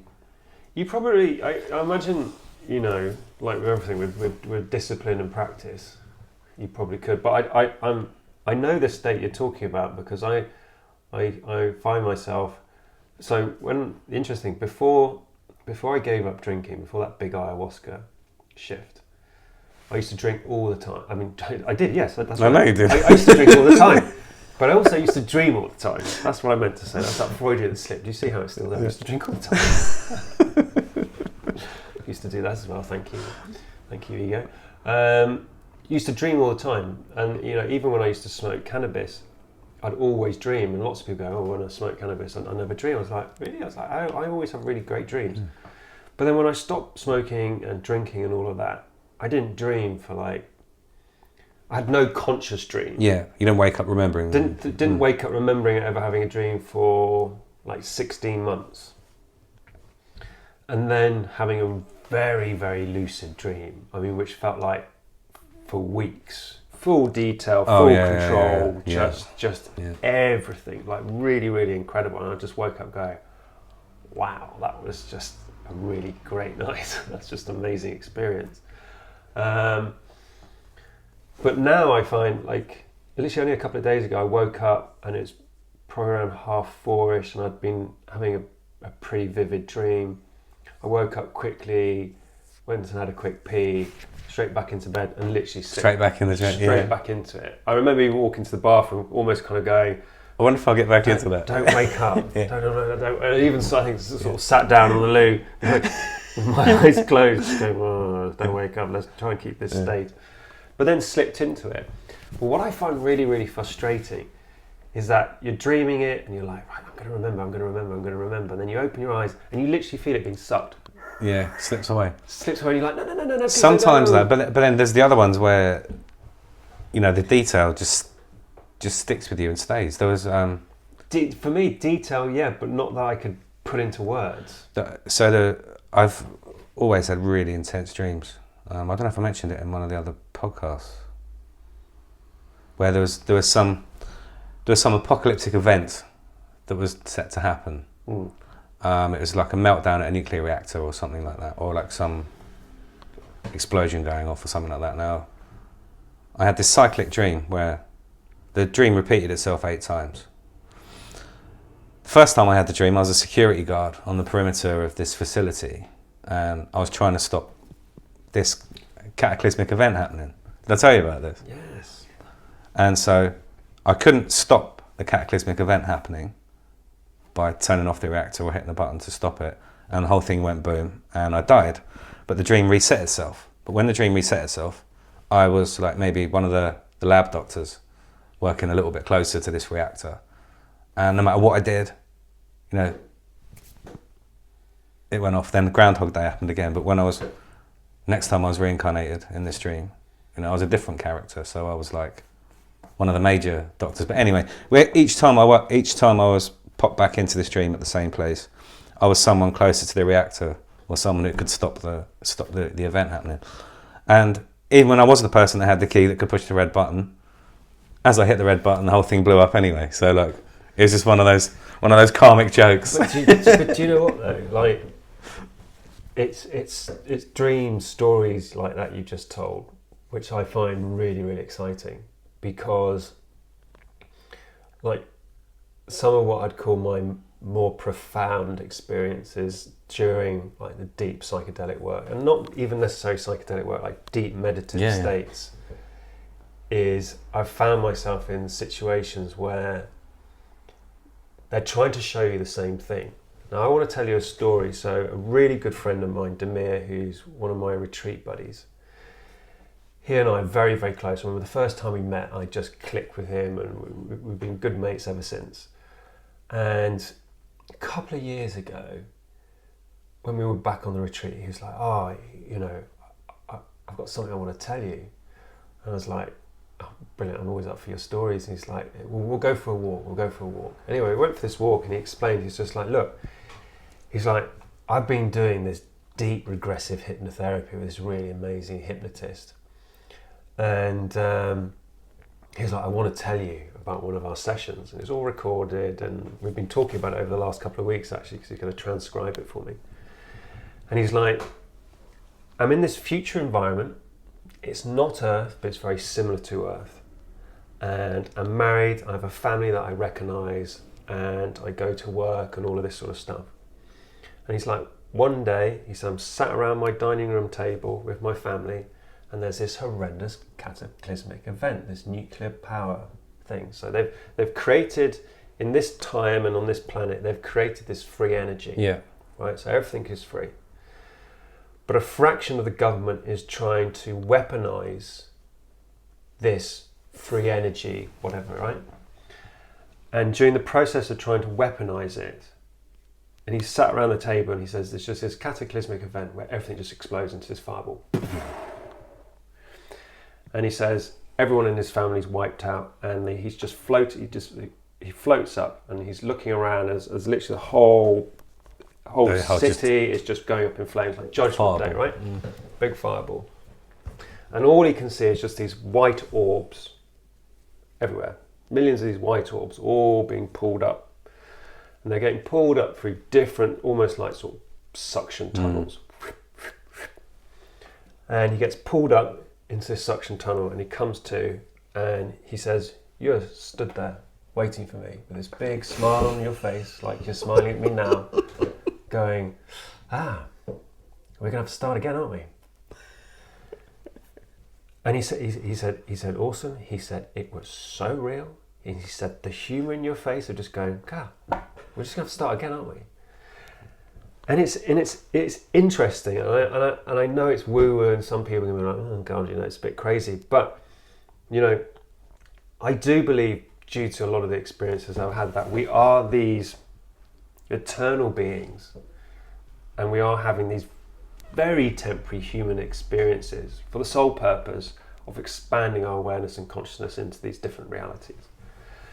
So doesn't it make perfect sense that you would have an experience where you're like, okay, right, well, if I'm this energy which can incarnate into any of these chosen realities, and I want to experience it from different viewpoints, so I get a full, clear picture and deeper understanding of everything to do with that situation, then your kind of dream really intrigues me, because it's like, right, okay, well, I was incarnated and I was doing this job and it blew up. It was almost like the panic of the spirit. Yeah. Who was just trying to stop this thing happening. Yeah. So okay, right. I'm gonna keep going back. So I can figure this out. And there's a Tom Cruise film. Tom Cruise and Emily Blunt. Weirdly, it popped up on my computer last night. I thought about watching it, but I didn't. Where he's exactly that. He's in this war type situation, and everyone gets destroyed, and he comes back to a few days before it, and it's just this repetitive cycle where he's just projected straight back into the same situation where he needs to save mankind. Oh God! And all of this. So, it's just interesting that we have these experiences, and people sort of go, "Urs, you were there, man. You were in this experience, and everyone got blew up, and you were just stood at the top waiting for me, going, it's funny. We're gonna have to do this all again.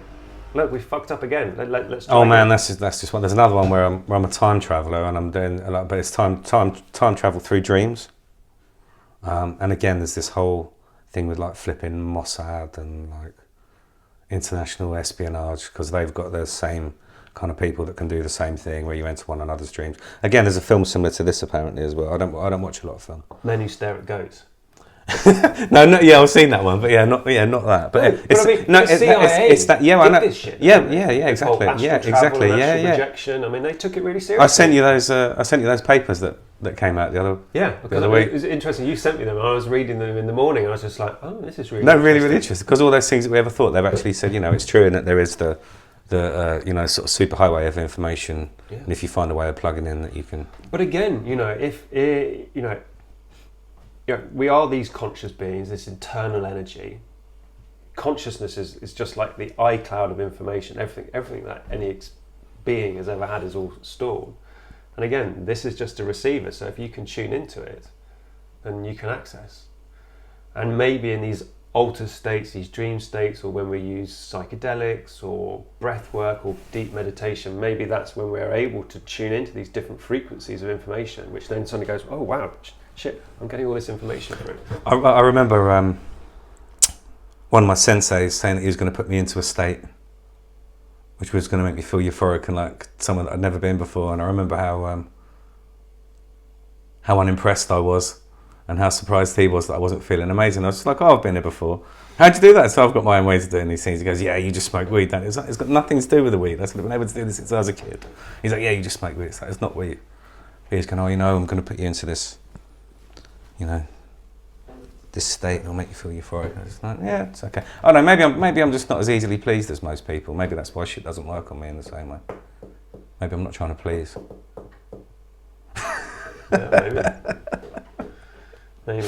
Who knows, man? But I do find stories like yours and like Damir's really, really interesting. I wish maybe I need to try and figure out how I use that a little bit more and see if there's anything you can do with it, where you can actually sit in that space, in that funny. You can if you can hold that vibration. That's what I've been playing with for the last couple of years. Is getting yourself into those elevated states. So what I did when I was doing a lot of like one-to-one mushroom work myself is that I'd really focus on the energy and the feeling of that moment of when you really are in those really heightened states of awareness, and then anchor them. You can anchor them through I used to do it just by pushing my fingers really hard, so you just anchor that state, and then so then when you can reactivate it just by pressing that, and you can literally just feel this sort of this energy. Something I want to play with a lot more, I think. I think you should. Like I said, I just thought that was something that I think probably everyone does do it, but they don't recognise it. They're not so aware that they do it. Or maybe they don't. I don't know. It's something that's always happened though, because people, I always found it fascinating. Like I say, I always found it fascinating when I read papers that you weren't supposed to start dreaming until 10 or 15 minutes into your sleep cycle or something. And that's crap. There's literally times where I can just sit there and like I'll be in a really funny place like within minutes. Or this is, like I say, I'll just be viewing something through someone else's eyes, or be someone in a supermarket, or someone sat in their car, or. Yeah, I mean that'd be peculiar fascinating to understand. But I mean, if you think about it, I mean, again, if it's it might just be the brain on idle. Yeah, but why would you find yourself looking through someone else's eyes? Christ knows. I've never understood it. An interesting theory that I quite like exploring. And it is, of course, it's only a theory, science can't prove it. But in the sense that if you are this eternal energy source and you have just incarnated into this meat suit, so my higher energy source, wherever that is, has just projected an aspect, a percentage of its energy into powering up Boon. But then there's this theory that, well, it could do that multiple times. So actually your same source energy could have projected into 1,000 different human experiences, all bumbling around the universe. Or maybe even, someone I remember suggesting is that sometimes you might even meet yourself in disguise as someone else, and you're playing this game with yourself just to really maybe that, yeah, or maybe that's just the thing where you meet people and you're like, have I met you before? Have we met somewhere? You get that funny thing. Maybe it's just that, as you say. Maybe that's that. You're having yourself reflected back to you. But I remember once, I've had it a number of times on DMT, where I found myself in this experience where really mad kind of like visual state with lots of different points of reference, lots of different shapes and structures. And I'd find myself at one point, and then as soon as I focused on the other point, I'd become that point, looking back at the other point. And as soon as you did that, and it was this really fast bouncing you around with this laughing kind of humour, just going, ha ha ha, see, you're just everything, and you're just like. I used to get that with fractalating shapes. So like it wouldn't necessarily be what was going on in like my main sort of field of psychedelia, if you like. It was all the stuff that was going on around the edges, and again I could sort of focus in on that one bit. As I focused in on it, it was like a fractal, so it'd just be exactly the same as what I was just looking at, but fractalating back into infinity again. And again, you could just pick any one spot and it would just zoom you into that spot. Yes. And back out again. Fascinating. What are you showing us? Just this, that you are just this infinite fractalating mass. Fractalating mass of consciousness. Just fascinating though. Oh man, it truly pickles my mind. I find it fascinating. I spend a lot of time pondering it, contemplating the universe, consciousness, why we're here, all of this sort of stuff, more and more. And I remember, like, at the beginning of my sort of deeper sort of psychedelic journeys, where you're like, oh yeah, I've figured all this shit out, and then as soon as you think that, you turn the corner and it's just like, oh God, I still know nothing. And it's just this constant sort of game of like, oh, we'll show you a little bit more, and then by showing you a little bit more, you realise just actually how little you really do know, and it's just this. It pickles me just how vast and how massively complex, but yet so simply beautiful this reality really is. I thought, oh, I'm going to have loads of time to myself. Probably a great thing to do would be do a load of psychedelics. And apart from the first go, when I had the acid, I've done nothing. I haven't even had nothing, not even any microdoses of mushrooms, nothing. I was pleased to see in the Metro the other week, I shared it online, that there was a mainstream media article about people using microdosing during lockdown to sort of help with their mental health. Yeah, it's a thing based for ladies using that, isn't it? Yeah. And I've been interested to sort of see, I've been talking to a few people who've struggled. Because I think there's been a lot of struggle during this lockdown period. I think, the majority of people I know, pretty much all of my clients, have had big periods of just like, real blackness. Shit, I feel really bad, and I feel really down and really, really struggling.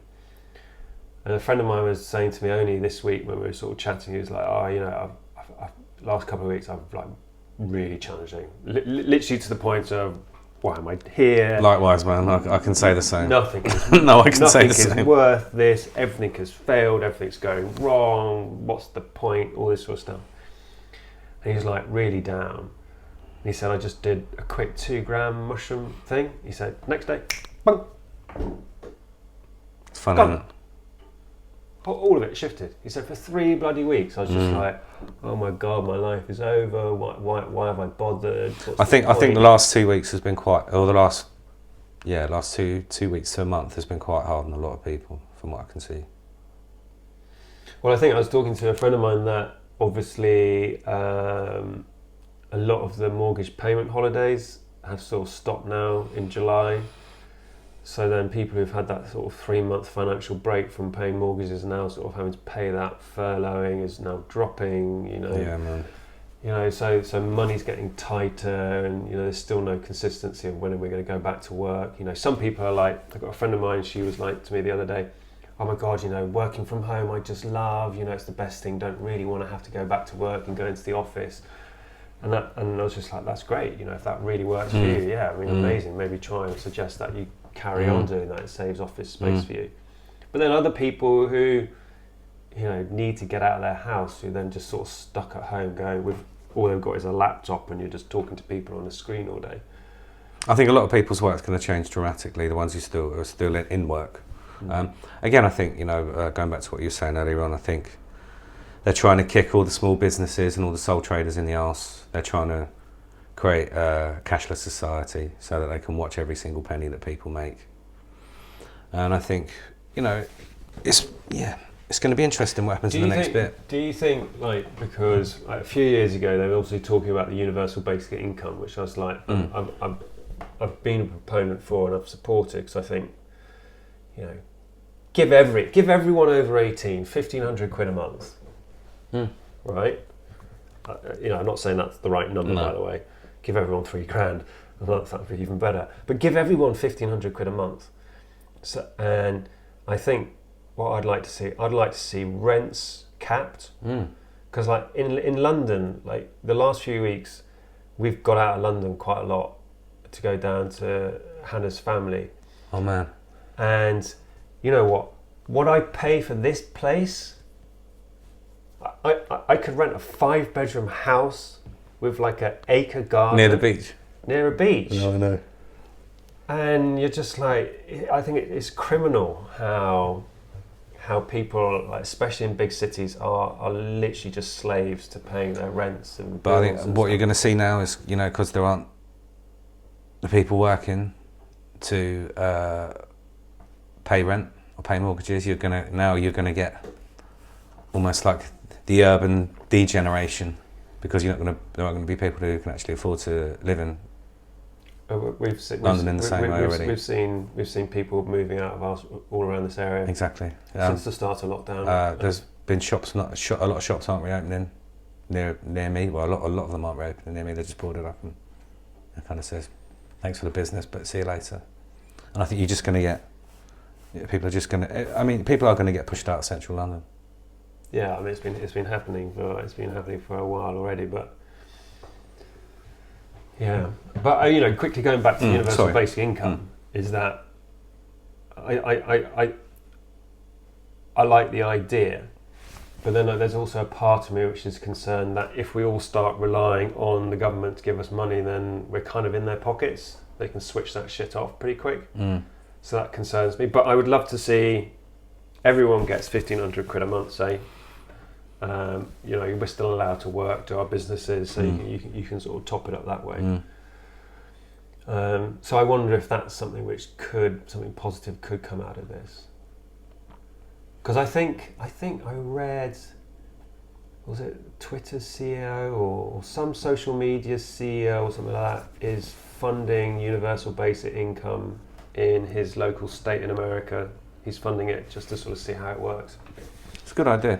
But what worries me with this sort of unemployment that we're getting at the moment is that they can then create almost like sort of work camps for people, because we're not getting the a lot of the Eastern European guys over helping with the fruit pick and the veg pick and stuff like that. So again, they're just going to end up forcing people to work so that you aren't considered unemployed and you're not going to get a choice in that. And so I think that's going to create a lot of interesting social issues. I just feel I really feel that we're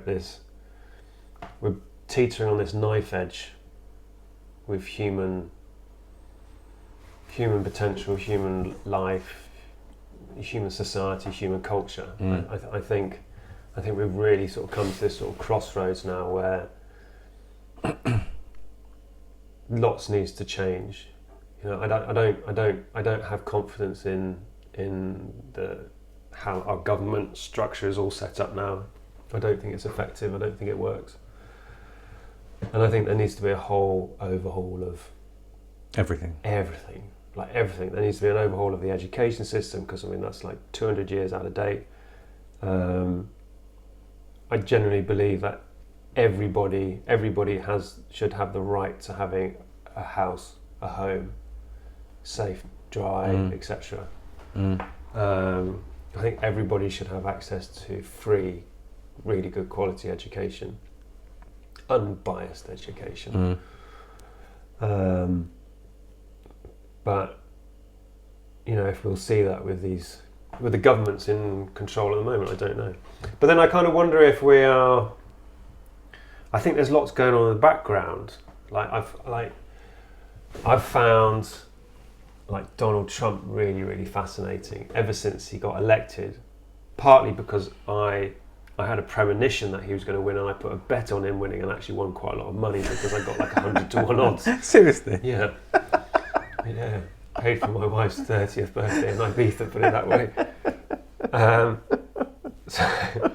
Actually, I don't think I've ever shared that story, so don't get angry with me for putting a bet on Trump. No, but I just knew it was going to happen. I just had this feeling, right? And it's 100 to 1. You're like, doesn't matter what you put onto that, you're winning, okay? I had some money in my betting account, so you're like, wow, why not? But some of the things he's been doing, and I don't think it's been covered too much in the mainstream media, but taking the Federal Reserve out of the hands of the Rothschilds, first time in I think 250 years. And then sort of it being suggested this is why we're seeing this huge social media attack on the guy. Yeah, I know he's brash, and I know he's rude, and I know he's a complete dick, and I know all of these things, but there's a part of me which generally just there's other strange. Yeah, there does seem to be other strange stuff going on with him, because they really go out of their way to paint him with a shitty stick, don't they? No matter what he does. Yeah. There's not really been. He has done a lot of positive stuff, but they never seem to. I mean, I'm not a Trump supporter. Let's get that straight. But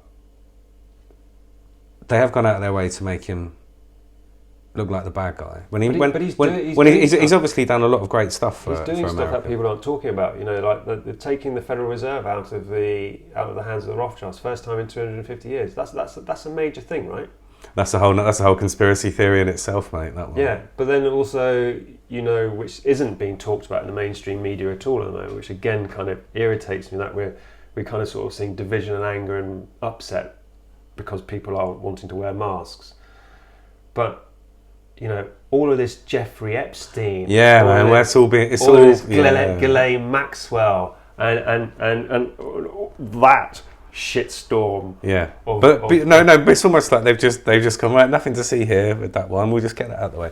But this has got to be big, right? Because they knew everybody, and like everybody went there. So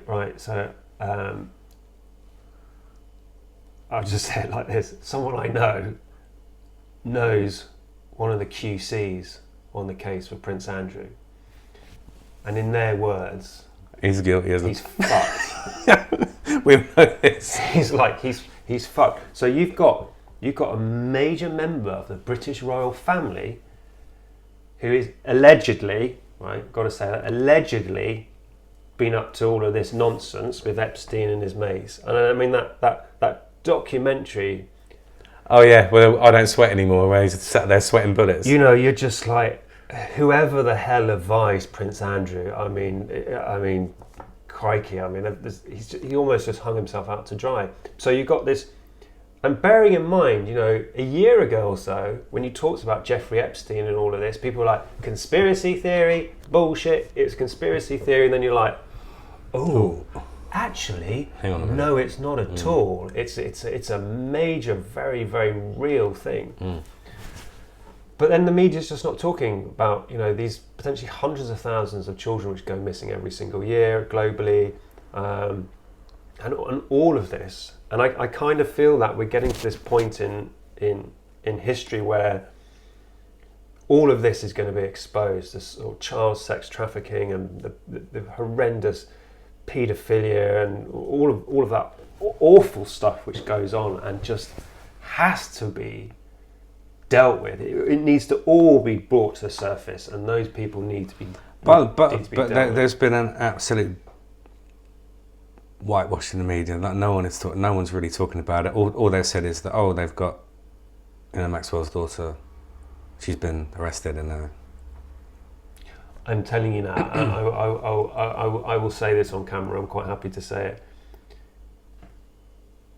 If this pops like it should, which basically means if she's not taken out and all of these sort of other things, we will be so shocked. I know people are going to be disgusted when they find out who's involved. Who's involved in all this. Because Jeffrey and that lot filmed everything. Everything was filmed because of course, because then it's control. Yeah, because then it's control. So control. they can say, okay, if you say anything, then Total we've got you doing this. Yeah, total control. It's your insurance policy. You can't touch me because, well, I've got 1,000 videotapes with 1,000 of the most important people on this planet. You're like, okay, let's leave them alone. Well, yeah, I mean, allegedly, allegedly, Prince Philip had sort of said to Andrew, you know, you did this, you're responsible. Off you go, son. Well, it was interesting that apparently his daughter got married over the weekend or late part of last week, and he was excluded from all the photos. Yeah, and his website's been taken down. And the day after he had gone to see the Queen, they were out on a shooting party, and he was at the back on his horse. So, I mean, he's in real pictures, trouble. you know, pictures could speak 1,000 words, as they say, and yeah, he was definitely out on his arse. Think about, okay, I'm old enough to remember his reputation in the 80s. He was known as Randy Andy. That was his thing. He was known as a playboy. There was the tennis player that he had stuff with, and there were many. It wasn't like they were few and far between. He was known as being a playboy and being a bit of a cock wobbler, to quote a phrase. And so there's no doubt he was involved in all that. There's all sorts of stuff with, yeah, like you say, I'm not going to say too much about it in case it's not right. But We have to be You'd careful. really this day and careful. age. No, I know. So yeah. There's Actually, we do have to be careful because this is going to go on YouTube, and YouTube will scan through and pick out keywords. So we didn't say anything libelous. We didn't say anything libelous. We didn't say anything libelous. I made sure I didn't. I reeled it in before I'd mentioned stuff, but no. So these are all allegations. Yeah. We're not saying that any of this is true.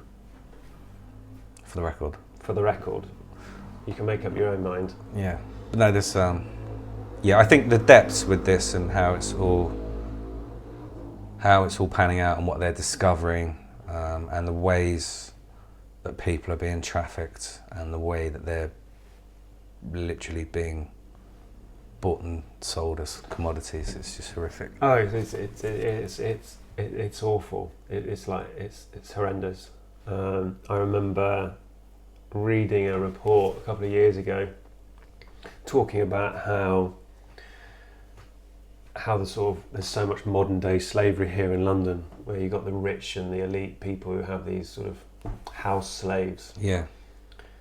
You know, who come over, their passports are taken off them and they're just forced to work in these great big houses for pittance, and they're basically just slaves for years and years and years, and you're just like... Yeah, I mean... You know, it's going on in our own city, and it's Yeah, having worked for incredibly wealthy people, I wouldn't say that I've seen it, but I'd say I've seen things that you could call slavery in the way that they were treated. Can't even say, but a lot of... word it very carefully. Certain wealthy families have nannies who come from a certain country. I can't say what country it is because then it makes this whole stuff a little bit more difficult. But I noticed that they all had nannies from this one country.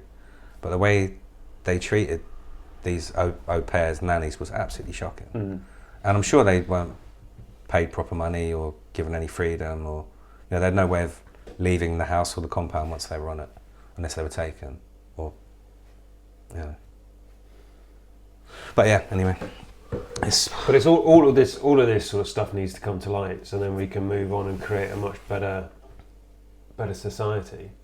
And this is, I think, what we need to sort of gun for. Is just like, we're in 2020 now, and we're still, Britain is still, we're still one of the biggest arms dealers in the world. we still haven't learnt that war doesn't create peace, and yet we're still carrying on murdering fellow humans. So do you reckon Andrew will ever go and speak as part of? Well, apparently the FBI. Yeah, but he has immunity, doesn't he? I think so. He doesn't actually have to. I mean, he's a senior member of the royal family. So you can't. So I don't know where that stands legally. I would have thought that... Isn't it only like if it's flipping murder or treason or some stuff that they end up being done for? I think the FBI can make his life very difficult, because you'd be like, well, why wouldn't you talk to them if you've got nothing to hide? So that's kind of maybe where you trip yourself up. And he's kind of done himself an injustice by doing that interview, because he's already talked about it publicly. So then you're like, well, why wouldn't you come and talk to us? If you've got nothing to hide, then come and talk to us, mate. Because you've already aired everything on the BBC, didn't you? Yeah. So they did a number on him, though, didn't they? Well, no, he did a number on himself, to be fair. He did a number on himself, and you're just like, I don't know how much of this is true, but apparently the Queen didn't know until the very last minute that this was happening, and you're just like... That was apparently that was why it was all... You're the Queen, you kind of like... you kind of know a lot. But also you're just like, he's someone who's surrounded by aides and advisors his entire time. So who in their right mind would have gone, yeah, we think it's a great idea that you hang out with Jeffrey Epstein? Because if I was an advisor to someone of his profile, you'd just be like, dude, this guy's toxic. You can't be seen anywhere near him.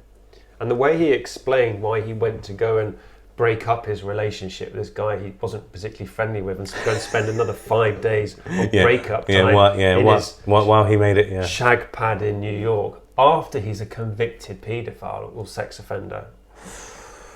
You're just like, mate, that doesn't make sense. You would have got one of your team to write him a letter going, because of this, we can no longer be seen in public together, and if you're sorry for that, I'm sorry. But they've got dirt on everyone, like the Clintons and flipping, apparently, allegedly. Allegedly, they have got video footage of hundreds and hundreds of people. I wonder if they were aware that they were being filmed. I bet they bloody weren't. No, of course not. I wouldn't have thought so. Shit. But I think people like that will have enough dirt to... I mean, you're talking about taking down systems here. No, I know. It's a big thing. These are not just sort of normal individuals. Oh God, there are all sorts of shocking things, like one of Epstein's best mates worked for like one of the major children's charities for like child protection or something like that. Well, the Clintons and the whole Haiti thing. Yeah, I know. Yeah, where they were literally going out and cherry picking kids. I mean, that was just allegedly the Red Cross. No, well, the Red Cross. No, it was Sam for all of that. Having because there's that sex woman. Parties with underage. Yeah, there was that woman as well, though, wasn't there? It was prostitutes. One of their. Oh yeah, she was done. She was the facilitator. Yeah, I think it's like 200 children or something. When this falls, man, if it actually comes out before they kill her off, or they've got to find someone else who's willing to. Well, I wonder. So someone said to me the other day, like, so let's go. Allegedly, Epstein kills himself. So he's able to commit suicide whilst being on suicide watch in the federal prison. Yeah, high risk. And the video footage surrounding that has disappeared. I mean, of course, that could be a complete coincidence. I mean, weird things happen, right?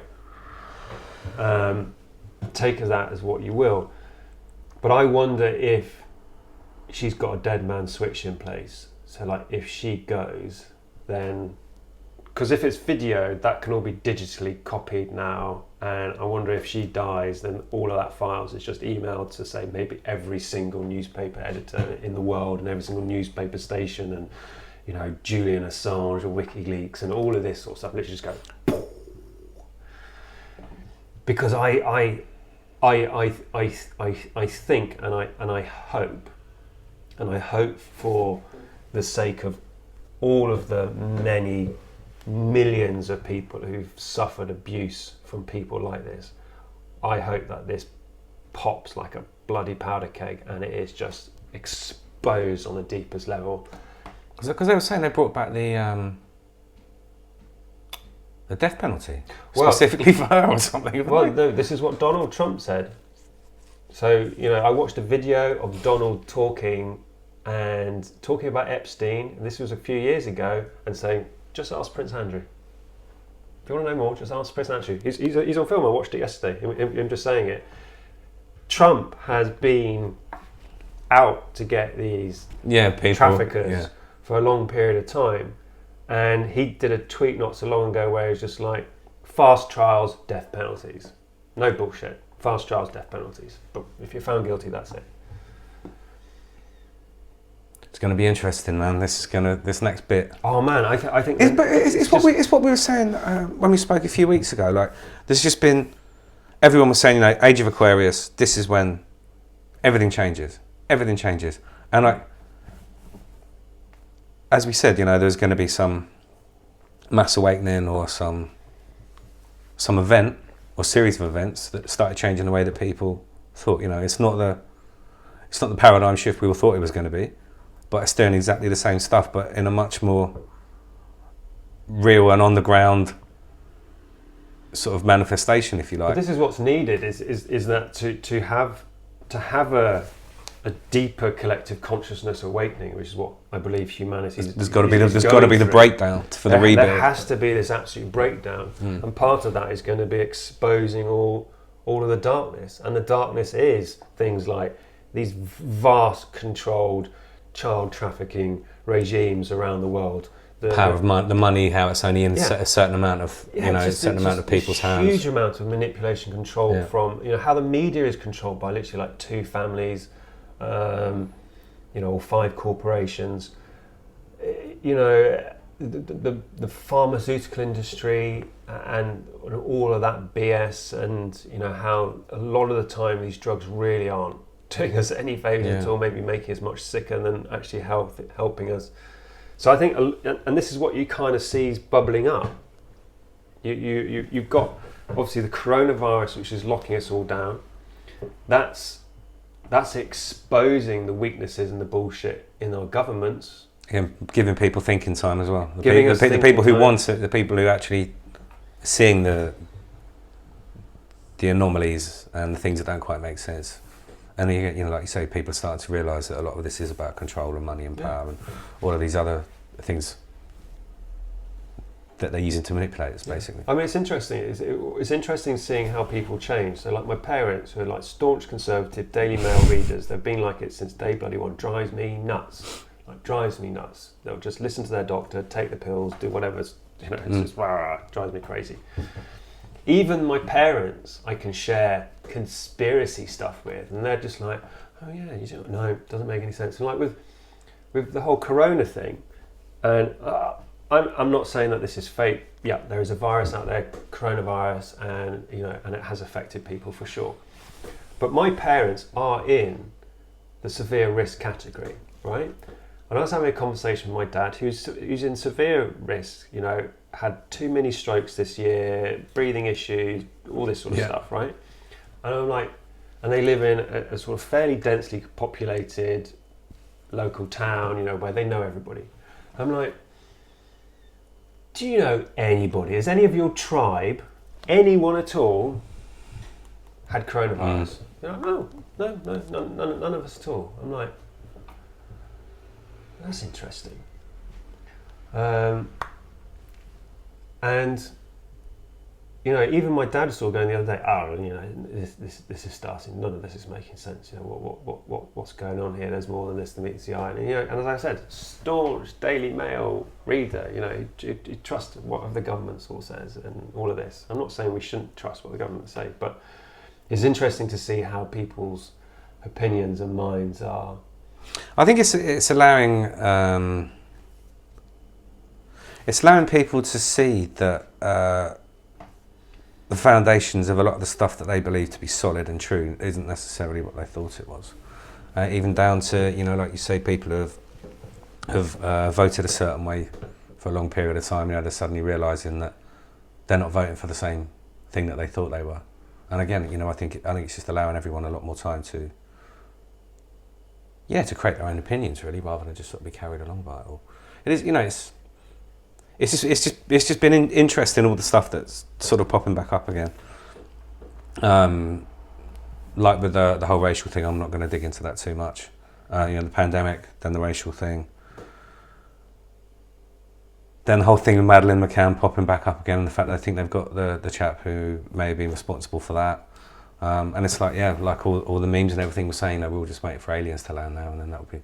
Oh my God! That would be the job lot of 2020. I was saying that jokingly to my mentor the other day. I was like, I'm literally just waiting for the spaceship to land in Hyde Park. I'm like, please do, just come down and just sort out this mess we're all in. Because nothing more strange could happen than what's already happened this year, I don't think. Did you see it coming? What? This? Yeah. No, man. Of course not. I was just to be honest, dude, right? I thought I could see something was being handled really badly in the way that we weren't dealing with anything, and then then just before it happened, I could see people were starting to get really flipping edgy, and it's starting to get a bit scary. Then with what was going on in Spain, where they were just spiking with the amount of deaths that they had, and I just thought, oh fuck, this could be bad. But did I expect them to lock everybody down, stop people going to work, stop people socialising? Probably not. Well, we'd mooted that something was going to happen for ages, that this year was going to be the year and there's going to be all sorts of stuff. And it's just, it's delivered, this man. is it. I mean, it's delivered, man. It's delivered. I suspected that this year was going to be the year of change.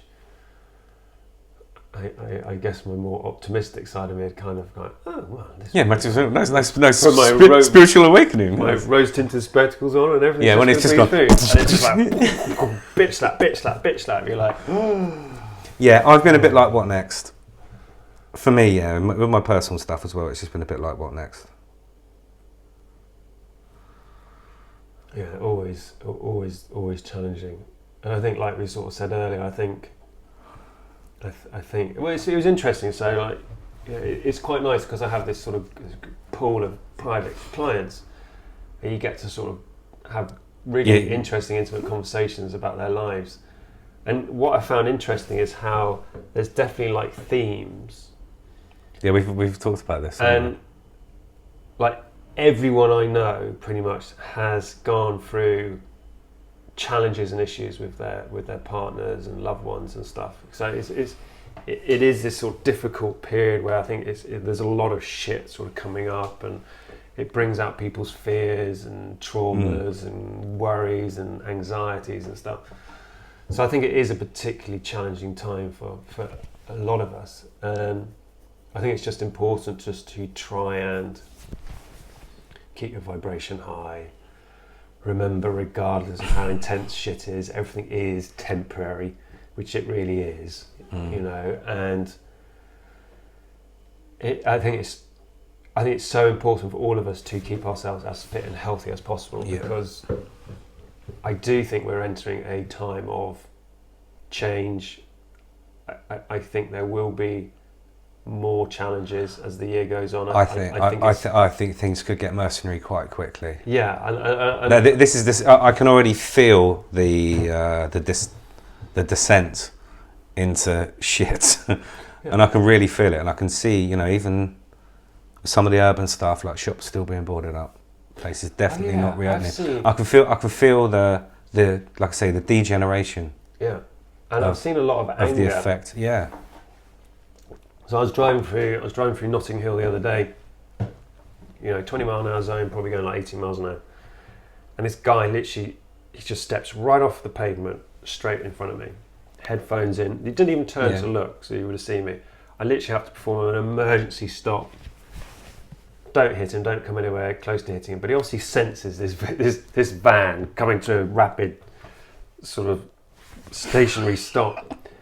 And he turns around, I just look at him just like, you know, dude, I could have hit you.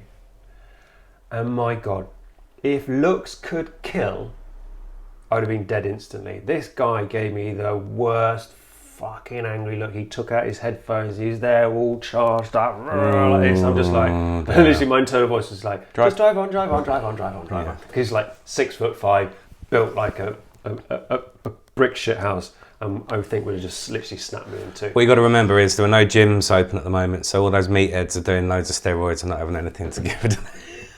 He was a big guy, and the anger in his eyes was just. Everybody's furious. like it at the moment, but you see people just switching all the time. Yeah, and then literally, and I came back. I was telling Hannah about it. I was like, crikey, you know, it was really like, oh, didn't like it at all. And literally 2 days later, I'm at a junction, and there's this guy walking down the pavement, and he punches the signpost really loud. Same guy. No, different guy. Oh. Same guy. I'm going to start going. I've seen this twice now. Yeah. This is me, not him. This guy punches this signpost and literally crosses the road, just like. Yeah, that was it. That was like that woman I saw the other day, just steaming anger. Like, and I'm like, I can literally see spikes. You know when they say people get spiky, I can literally see like spikes coming out. You do. You can feel. Yeah. You can feel the prickly energy from them. I'm just like, dude, you've never seen me in your life. Why the hell are you shooting me looks? I'm literally just looking at you going, is he okay? Supermarket the other day, again, I was with my boy. I had my kerchief on around my neck because I didn't have any masks, so I had my kerchief thing on, tied up around my neck. Sammy wanted to look like me, so I cut him on out of one of my old scars. We did him on as well. There's me and him walking around. He was pretending to be a cowboy, right, shit and stuff. And this guy walks up behind me, he goes, "Oh, you a bit cold?" And I was like, "What?" He goes, "You cold or something?" And I was like, "I'm wearing shorts and t-shirt." He goes, "Oh, I thought you were a bit cold. You got your face all wrapped up." I was like, "Yeah, it's because I haven't got a mask." And he just kind of looked at me blankly. And I was just like, but there was that bit of me when I almost went, "Oh, you're not bad." But I stopped myself. And I was just like, what part of this don't you understand? I haven't got a face mask, so I'll put this on to... It's a face covering. Yeah. That's what we've been told to wear. And I was just like, you know one of those ones where you kind of walk away going, was that me? Was that me? No. I had to have the conversation with myself twice about the guy I nearly hit, and I was just like, maybe I should have just hit him with the car, and and at least he would have had a reason to be angry with me. But it's like his anger in his eyes was just this pure hatred. I don't like actually being out at the moment because there are just too many nutty people. So I'm removing myself from it. It's too nut. People are too nuts. They've been in too long, and now they're out. There's a lot of anger and negative expression coming out of them, I think. There's a lot of negativity, but then, as you sort of say, people have been stuck in their houses. They've been, the news has been on 24/7. But even the news is really confusing. I was watching the BBC the other day when I was over having dinner with a friend of mine. He's like, "I'll just watch the news for 20 minutes. I just want to see what you think of it." And it was like 10 minutes of the government's easing lockdown, isn't that great? Straight into a segment going, but the chief scientific officers think that's a really bad idea and the government doesn't know what they're doing. Okay, so totally conflicting. And then 20 minutes of just hospital scenes, people on ventilators and dying. And you're like, okay, so you're the BBC, you're pretty much the government. So you're saying that the British government, the people who we vote to look after us, are doing this, and they think it's a good idea, but the science is going, no, it's not a good idea. And just to finish off, here's people dying in hospital on these horrible ventilators sort of stuffed on their fronts and it looks awful. You're like, I'm a fairly intelligent guy and I'm confused. And that's the thing, there's no like official narrative, it's just, it's all, and even this week with the face coverings. Yeah, wear a mask, don't wear a mask. You have to wear a mask everywhere. Oh, but if you go into Pret, no. And you're like, or if you work in an office. Or if you're a shopkeeper, you don't have to wear one. one. But I thought if you're in an office, you're going to have to wear a mask more because you're with the same bloody people all the time. Yeah. Right? Yeah. I don't know how they're going to police any of it, to be honest. Well, no, because I read an article and heard on an interview, I think it was LBC, where this chief police officer was just going, we're not, if we get a call because someone's not wearing a mask in a shop and we've got something else, we can't prioritise that. He said, we're never going to be able to police this. All it's going to do is create it's going to create another argument point for all the people that love an argument. Well, it'd be the same as that woman who came into my wife's work going, it's people like you, yes, going to kill people like me. You're like, no, so there's going to be the people who, because of their own opinion, will staunchly do that and say, I'm not wearing a fucking mask. And then you're going to get them fighting with the shop security or the shop staff as to whether or not they're going to be let in. Or not even that. What I predict is that they'll be fighting with other members of the public, the masked people, who are just like, why aren't you doing it? Why aren't you doing this? Yeah. And you can already see it. I mean, I walked past this lady the other day and, under her breath, no, not wearing a mask, not wearing a mask, not wearing a mask. And I was just like, there's a metre difference between us. I purposely crossed as far over to the pavement as I could to avoid you. And do you know my favourite one? But she wasn't wearing a mask. No, do you know my favourite one? People sitting in a car on their own with a mask on. What's that about? What is that about? You see it a lot in London, single people, and they're not taxi drivers because I always check. No, exactly. They're sat there, the windows up, mask on. I'm like, open the windows. Number one. Well, why? Yeah, open the windows, definitely. What you gonna catch it from yourself or? Yeah, protecting from yourself. I have no idea. But people are confused. It's about you mostly. It's about what you're breathing out. So you're protecting other people. It's not about. Oh yeah, the mask. It's not a barrier. Yeah, the mask won't necessarily protect you from it. No, it's about protecting other people. Other people from you. Yeah, exactly. But the interesting thing is, so like this brings up a great point, which I was having a discussion with the other day. It's the whole selfishness of. So the N95 mask, which is the best mask on the market, has this one-way valve system. Yeah. So this mask is designed for you to wear in an environment which is already tricky. Yeah. But you wear this N95 mask, you might have the virus, and every single time you exhale, that it's coming out the holes. Yeah, exactly. You're just spraying it everywhere. Exactly. But you can change the one I've got. You can change the how much air actually comes out the valves. So you can either have them on or off. You're still puffing air straight out, aren't you? But then if you're not expelling the air, you're just literally breathing the virus. If you have the virus there, you're just breathing it in and out, in and out, in and out. Yeah. But then the other interesting thing, like my wife came home the other day and she was just like, cause she went back to work, and she was like, one of my clients came in, and she was like, before lockdown happened, I was doing her hair and she was coughing and spluttering all over the place. 3 hours, full head, highlights, cut, Like all this sort of death. stuff, right? Death warmed up and she was just apologising. You know, she came in the other day and she was like, oh my God. She's like, I had the worst COVID-19. She said, I was really, really poorly. She's just like, I must have given it to you because we spent 3 hours, like really close contact. And I was like, well, if you had it, you gave it to me. If I had it, we gave it to Jamie, our friend who was staying with us. And I was like, but we've been fine. We've been fine the entire time. Like, no symptom, nothing. No temperature change. I mean, like literally nothing. We've fit as fiddles. So then you're like, okay, so there's probably a high possibility that I've had it and I'm one of those asymptomatic people who show no side effects or anything like that. And then you're just like, well, how many of us have actually had it and have been absolutely fine? Because I remember you saying towards the end of last year, I was really ill. you were really I was really ill, ill. weren't we, for a period of weeks. Yeah. You know, and that's when they kind of thought us when it first sort of started kicking off, was in like November time, wasn't it? Yeah. Mine was mid-October. It was just before your retreat. Yeah. I was really ill then. So, yeah, so it's a... Yeah, again, friends of mine who work in a hair salon. There was a woman in there who had gone in, again, full set of highlights and cut, blow dry and all the rest of it.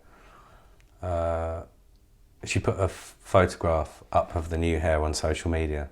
So the receptionist had a look at her media page, and 2 days before signed off work with COVID-19. So she'd known that she was infected, and because she was off work, a bit of time on her hands, she thought she'd go and have her hair done.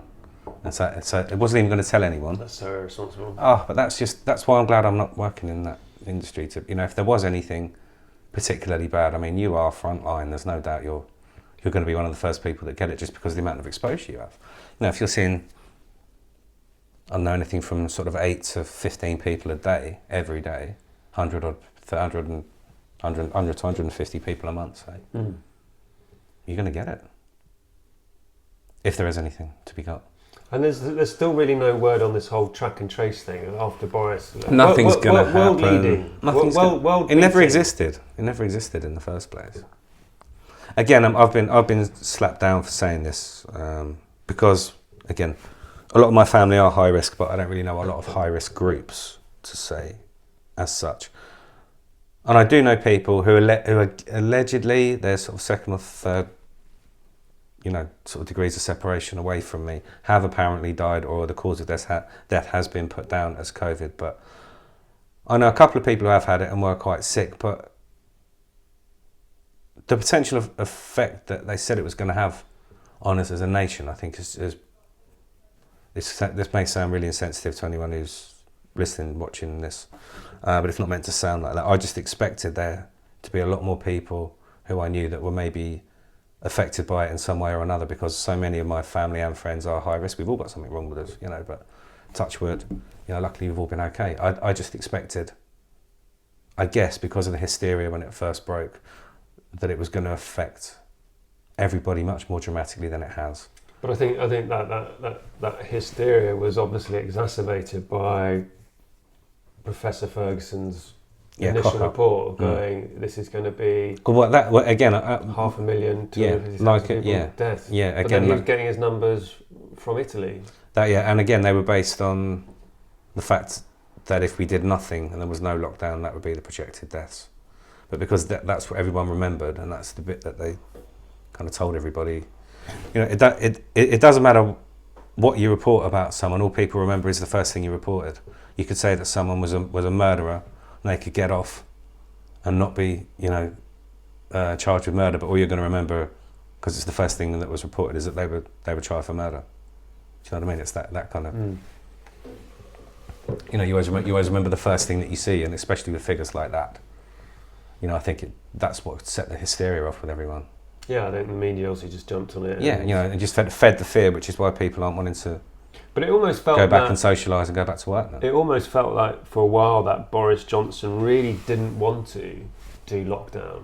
And it felt like at the beginning that he kind of almost didn't buy into all the hysteria and the panic, and he really didn't want to do It's just lockdown. been focused on Brexit, man.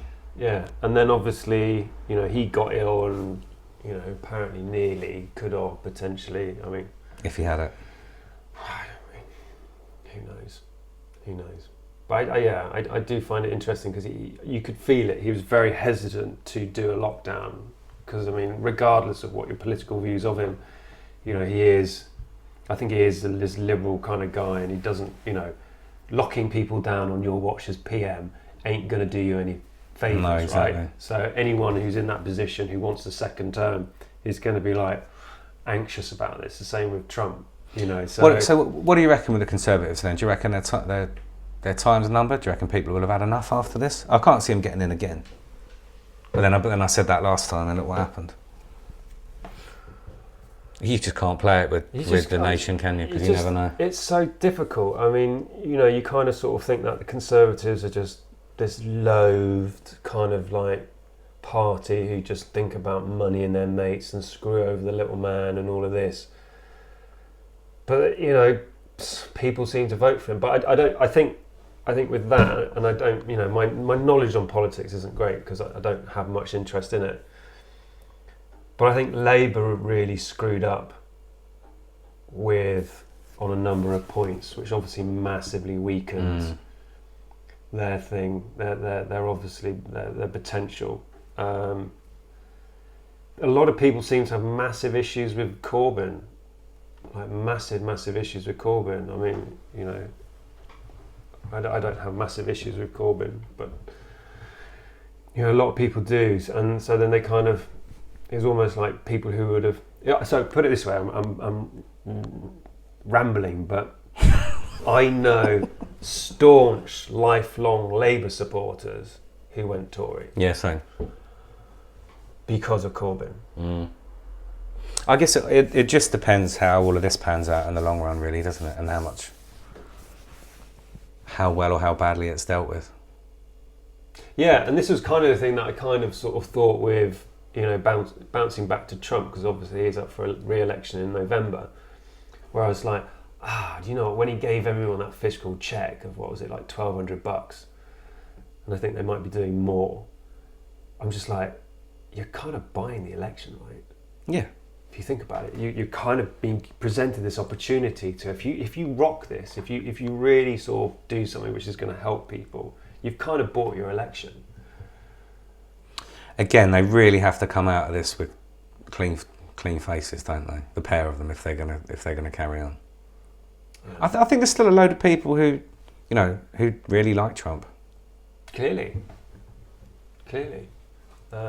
It's hard to know because we get so much negative propaganda about him.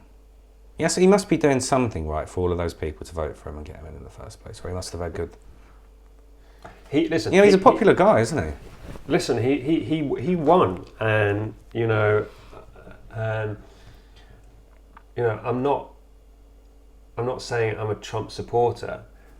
What I am saying is that I've found it very, very interesting watching from afar of how this character operates, behaves, and what he does and stuff.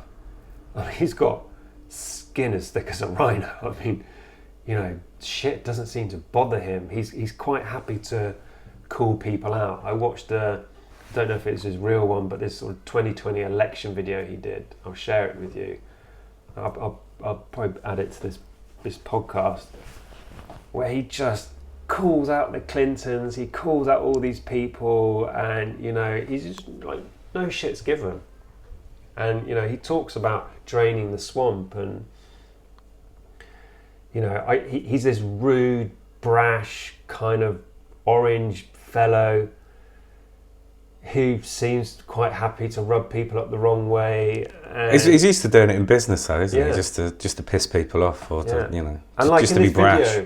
In this video, it's funny because at the end of it, he's just like, look, you know, I'm summarising, but he basically said, look, you know, I'm a billionaire. I don't need to be doing this. I could be enjoying the fruits of my labour, just having the time of my life. I've taken time out of running my companies because I want to make America great again. I want to do this. I want to do that. You know, he recognises that there's a lot of suffering. There's a lot of poverty. I think unemployment was its lowest level before the crisis in America. Yeah, I think, you know, so there's actually lots and lots of things that he really did achieve. Again, I'm not saying that I'm a supporter of his, but I find it interesting, this The hugely propaganda. controversial Yeah. character, this nightmare of this pandemic playing out, and what will happen in November. I think is really, really interesting. It's funny you saying you had money on him becoming president. I had another friend who had a bet on him being assassinated within the first 48 hours. I think the guy, You literally bet on anything, right? well, I mean, you know, a lot of people are just like, oh yeah, someone will take him out, someone will take him out. I'm like, well, no one has. It's fascinating, dude. Strange times. Strange times. I think I think it's going to be interesting to watch the coming months. I am concerned for a second lockdown. I am very concerned with tens and tens of millions of people losing their jobs. You know, I don't know how that's going to affect society.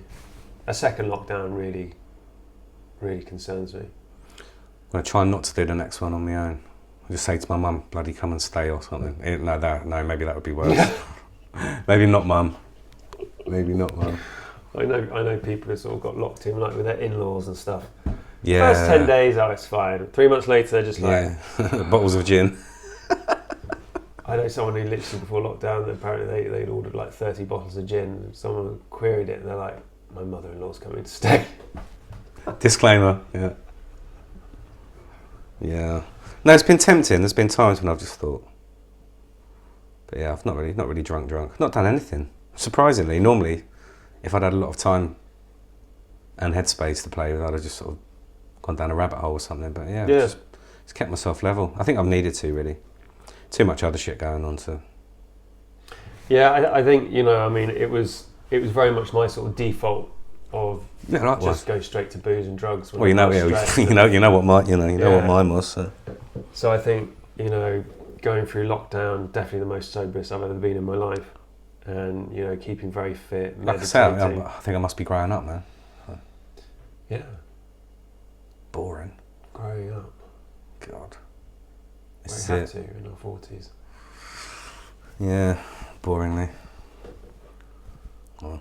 I'm excited about being in my 40s. It's great, man. Honestly, I never thought I'd say it. Honestly, I had a much bigger wobble at turning 30 than I did at turning 40. I had a real one the night before my 30th. I was just like, oh, what am I doing in my life? Because you know, you have all of these preconceived ideas and preconceptions about where you're going to be when you're at certain milestones.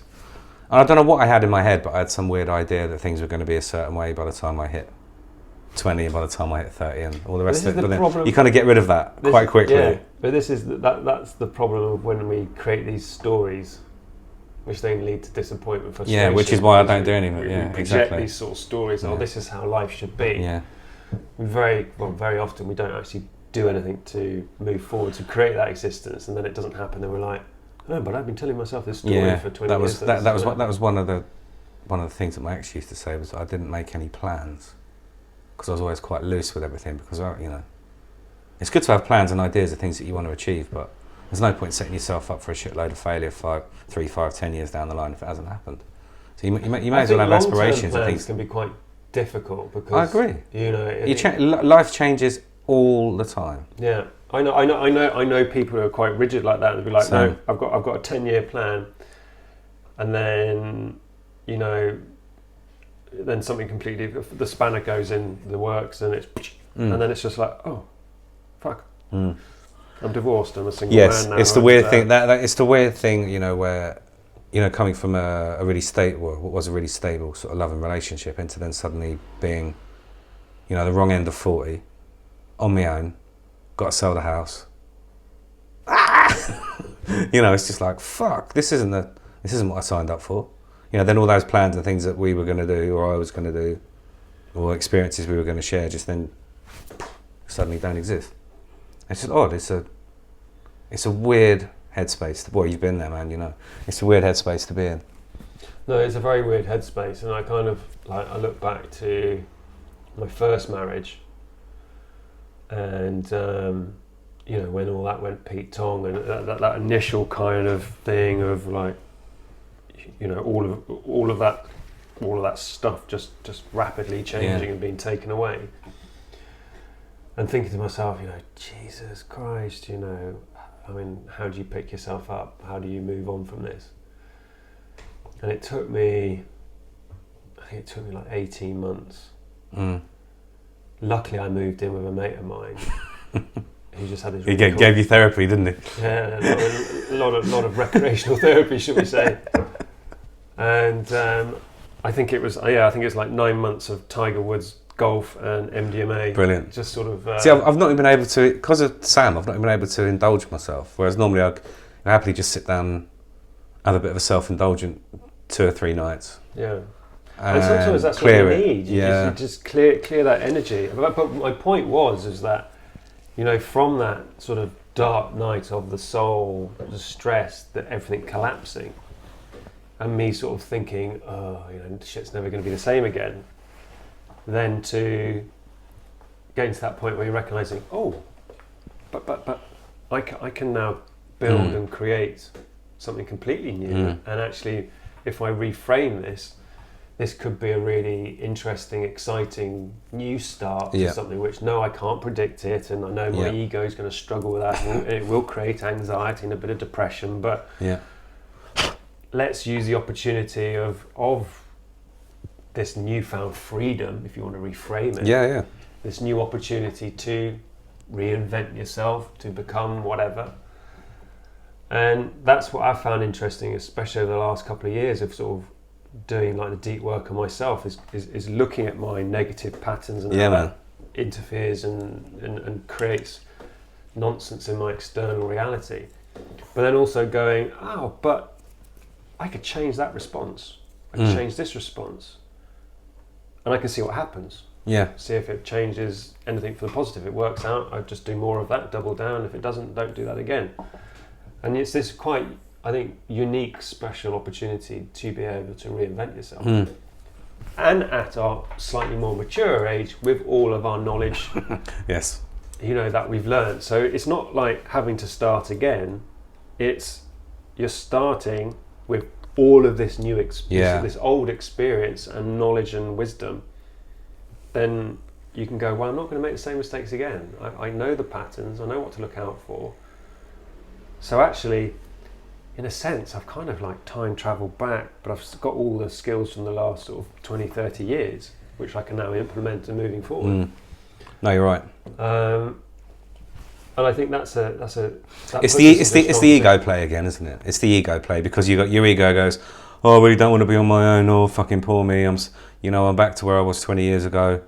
And you get the negative dialogue that starts to play itself. But in actual fact, again, it's just about response, as you say. So rather than going, poor me, crying into a bottle of gin or hoovering up mounds of coke or whatever, it's just instead of doing that, but again, I've just sort of gone, don't need that. No, and that's sit with it. And the thing is, what it does is that when we experience a point of trauma, like a relationship breakdown, then we because it activates us, we immediately go back to where that trauma happened originally. So you take yourself from being a 40-year-old man back to, maybe a teenager.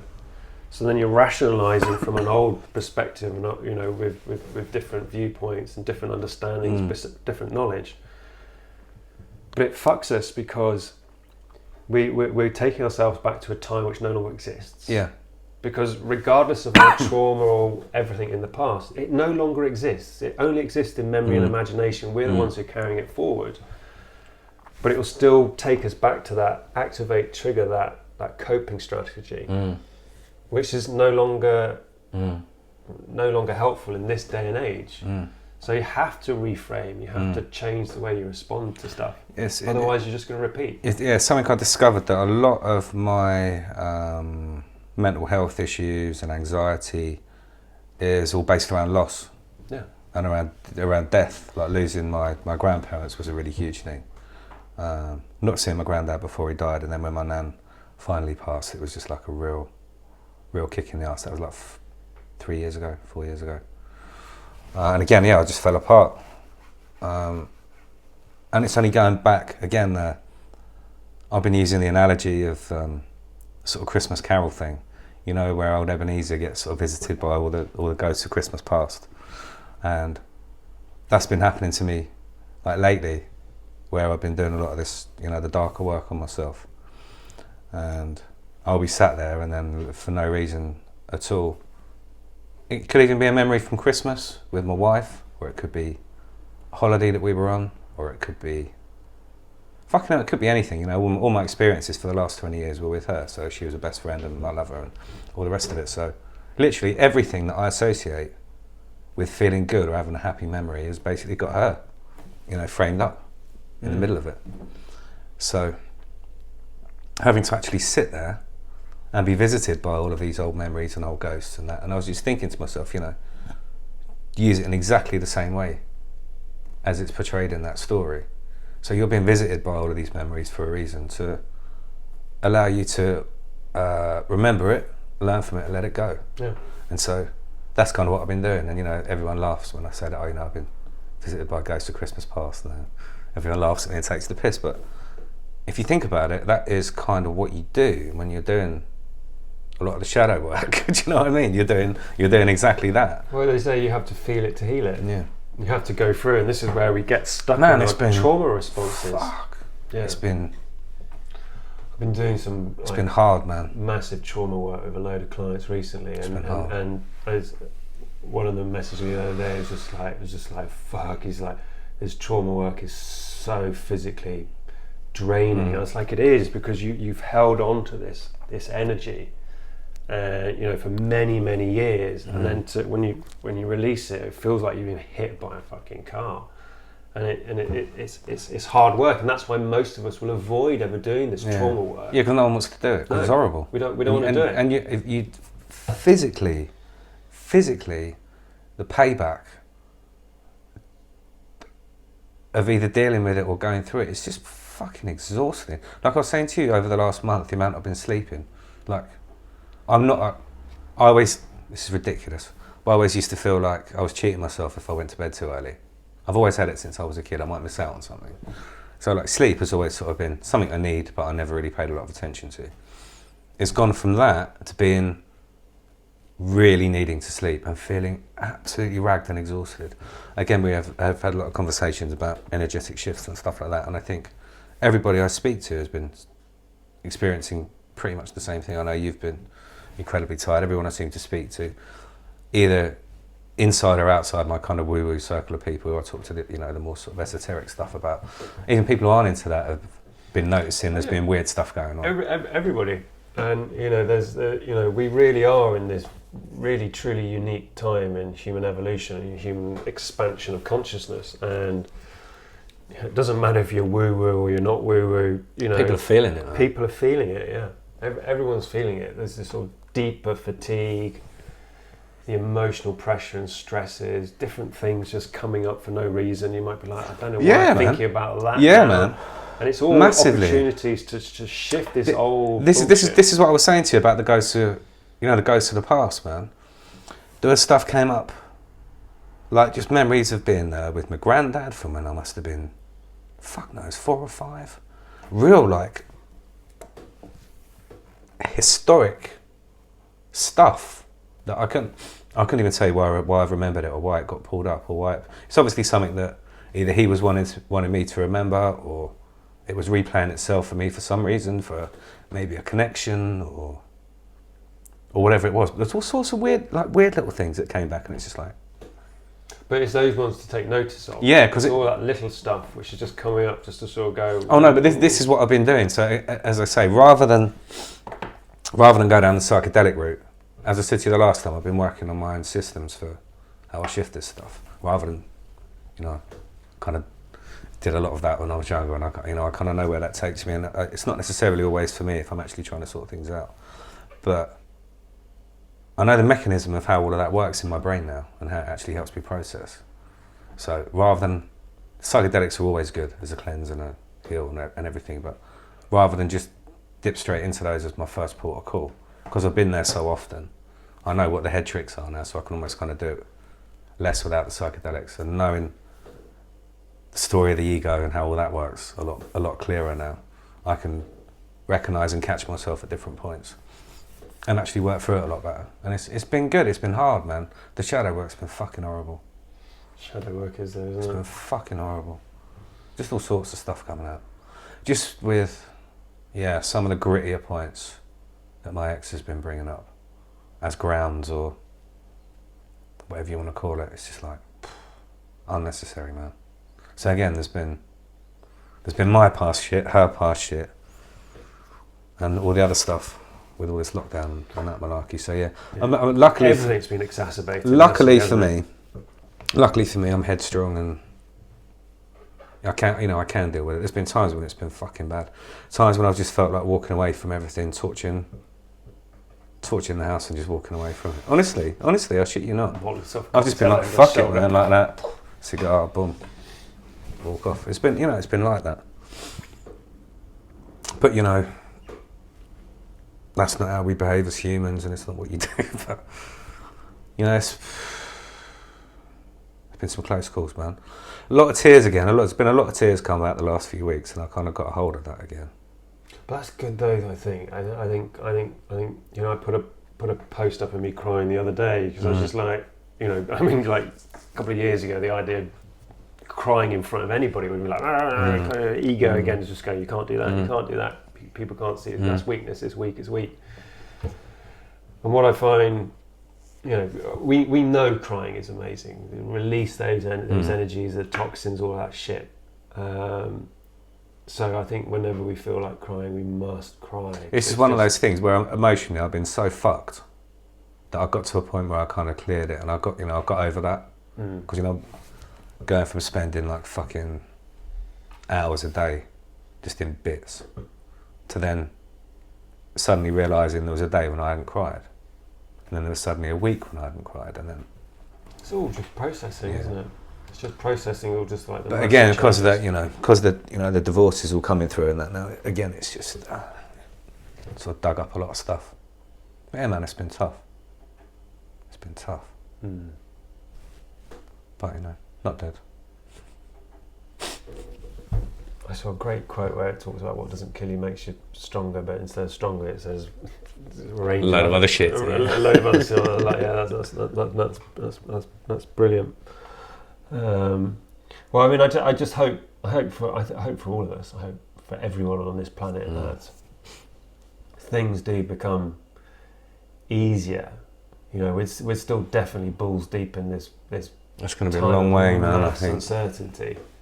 It'll be a long way out. Yeah, I think.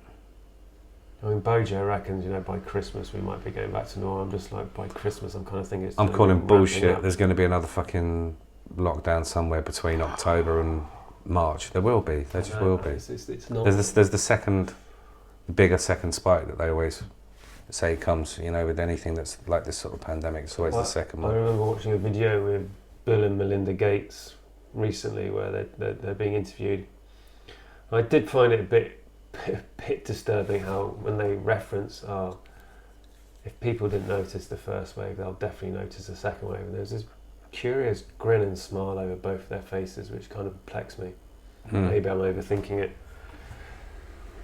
But I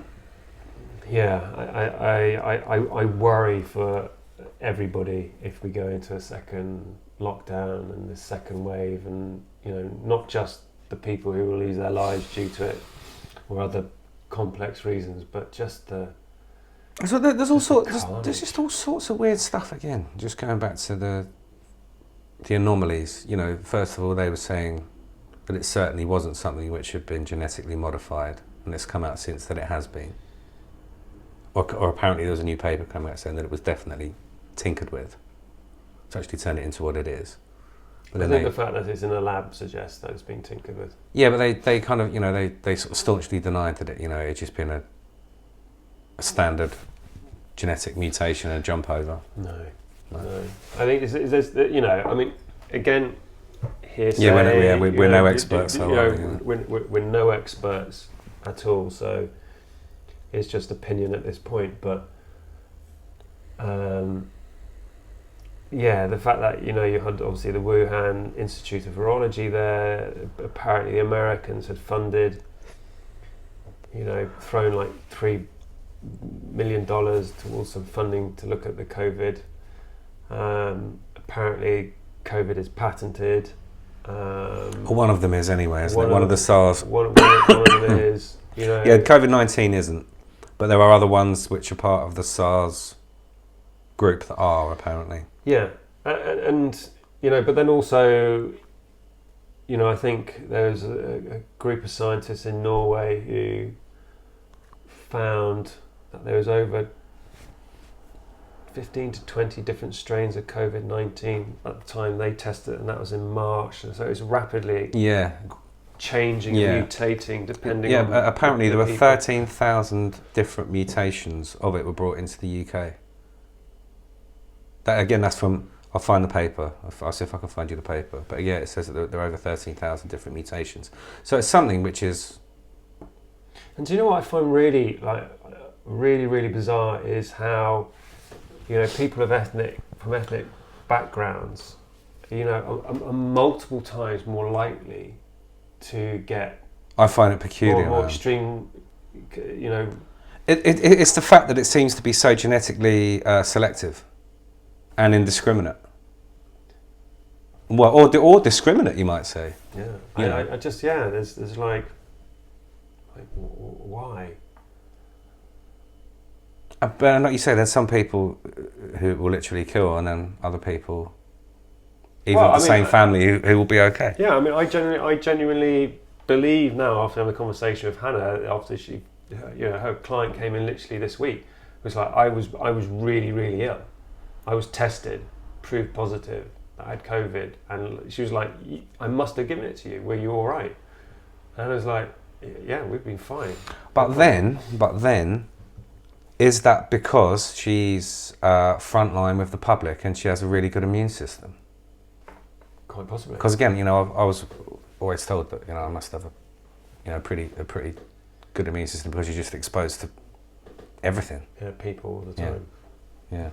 The only time I got really sick was when my boy first started going to nursery. Oh. And then kids are just germ factories, and then of course you get the pool of everyone else's kind of. And I shit you not, I was probably ill for like 18 months, continually snotty nose and cold. My older brother says that about his two girls. He was just like, the first 4 years of their life was hell because they were constantly sick. Just germ factories. Just germs and stuff. And he was sick, his wife was sick, everyone was sick. I was convinced I had a great immune system until then. I was just like... Well, I spent time working in schools, so I think my built up my immune system because I was working with really grubby little sort of 3 to sort of 6, 7 years old, and I mean, a number of times they're picking their nose and they're touching you, and you're just like, oh. But I never got ill, so I'm assuming my immune system just took advantage and picked up everything and just created antibodies. Mm-hmm. But yeah, they need to create a test that you can actually...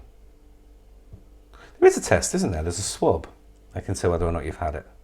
Well, yes, but then according to the mainstream media, they're now halting the corona tests because there's potential concerns about the safety of them. Yeah. Safety? Safety of them, yeah. In what way? I'm not sure. Okay. But Matt Hancock has ordered a review into it. What? But again, this whole testing thing is what scares me the most is the fact that they're going to push through these vaccines that haven't gone through the normal R&D. As we've spoken about this. We've spoken about this one a lot. So normally it's sort of, I don't know, 7, 10, 15 years R&D. While they're testing it extensively on people. But when there's something, and the ex works in pharma, when there's something which is considered to be a global emergency, the companies basically waiver all of those laws and things that are put in place to basically stop them giving people untested drugs because it's seen as a global emergency. And so anything which would normally be tested for 7 to 10 years minimum before it gets released into the general populace, they're wanting to do it after 6 months. And I mean, I'm not going to be queuing up, put it that way. No, but if you think about it, if you think about it, this is my logic, is that just like the flu vaccine, it's the most vulnerable in society. You get the flu shot. I'm never offered a flu shot because I'm, touch wood and lucky enough to be fit and healthy. But those who aren't, so I don't understand why they started talking about this mandatory vaccinations of everybody. Just like, well, they don't do everyone for flu. You don't do everyone for flu, so surely just vaccine the most vulnerable, because we already know that if you are asymptomatic, and the World Health Organization said this, it is extremely rare that you're even contagious. Yeah. So, oh no, again, that's going to sound controversial. Yeah, but like you say, why not give it to the most high-risk people? Or the people who they're saying are susceptible and most likely to be affected. The flu vaccine. Yes, if exactly. You're over a certain age and you suffer from this, you get this free shot. You're like, well, do that for COVID. If you think vaccine is going to be, work. But then again, the flu vaccine doesn't stop flu. No, it just lessens the symptoms. It can lessen the symptoms, and then that just depends if they've managed to guess which of the 12 versions or whatever it is of flu that they think is going to be the one which causes the most issue. Which mutates every single year, so and it may not be on last year's vaccine, which is based on whatever's going on in the other half of the world. You're just playing catch up constantly. That's why it's not so effective, and that's why flu still kills many tens of thousands of people globally. I used to have a flu jab done when I lived with high risk people. That's just because they were high risk people. And never had it. And I didn't want the time off work because I've had a couple of really bad goes with flu when I was young. I had to sign because I used to work in a sort of a clinical rehab facility, and it was mandatory that all staff had a flu vaccine. Naturally, because you've got people with compromised immune systems. Yeah, and realistically, it was because the company didn't want you to go off work and they weren't prepared. To pay you sick pay. So every year I had to sign a piece of paper saying that if I caught flu and I went off work with flu, then I wouldn't get paid. I was just like, I'm quite happy to sign it.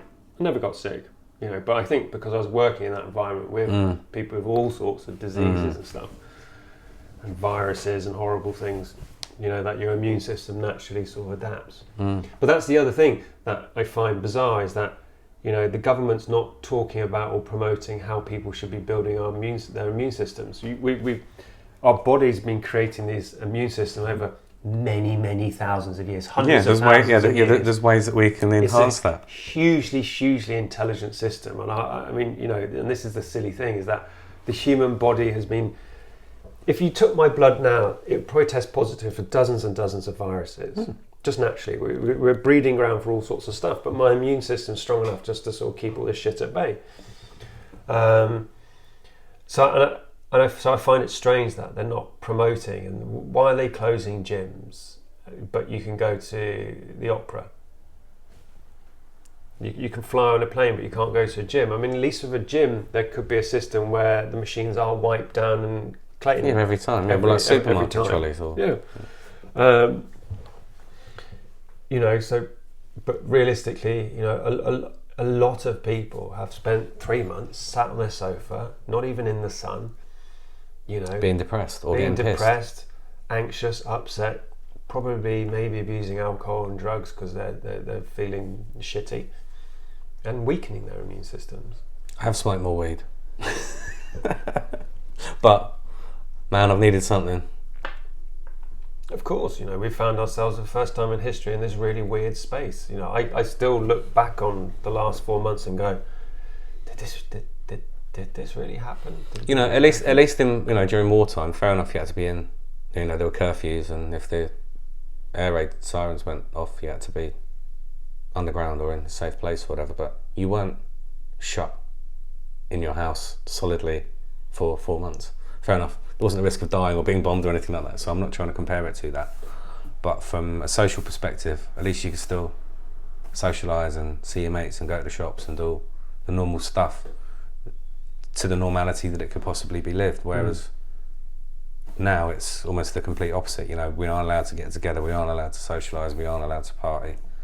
There must have been some amazing knees ups, during during the Second World War, just because of the attitude of everyone and the potential that, you know, it might be your last time around. At least you could socialise and have a bit of fun and see your mates and that. Whereas now, I mean, fair enough, there isn't there is still the threat of death, but it's coming from a different source rather than it being other people. Yeah, it's this invisible, you know, potential killer which is sort of floating around. You know? It's just odd. The whole thing about it is just odd. Like I say, there's lots of funny discrepancies and things that don't add up, and I don't know. I think it's left everyone uneasy.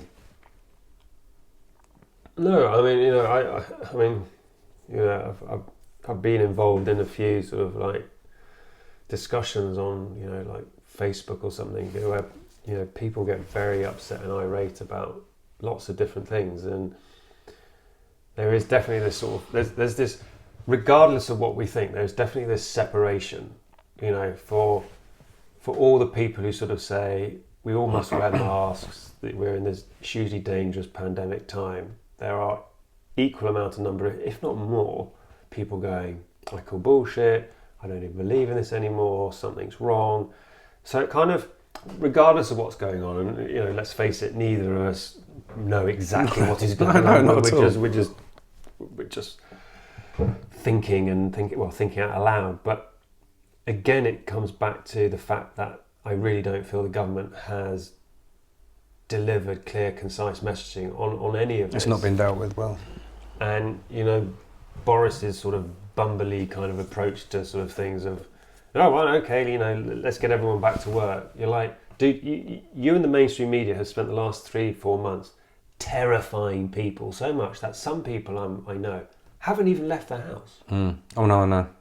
They haven't gone out. They haven't seen anybody. And their mental health has declined. They've just watched news almost pretty much 24/7. Yeah. They're in proper fear mode. And that's going to have a huge knock-on effect. There's going to be people who will be like, I ain't going back to work. I'm not going back to an office. I think there's going to be that for a lot of reasons. Number one, that they don't want the social, you know, the social potential contact with people, which could make them sick. Public transport to get into work. I know. Like, I'm not going on a tube. I'm never going on a tube again. To be fair, I have no desire to go anywhere near public transport. I almost got the train over today. The tubes are lovely. Yeah, I bet, because they're dead. The tubes are lovely. You can sit. The next person is sat right at the end of the thing. You might have someone opposite, you know, staggered over there. The tube is a lovely experience. But then again, how are they going to carry on operating the tube if they're not getting the income for it? No, precisely.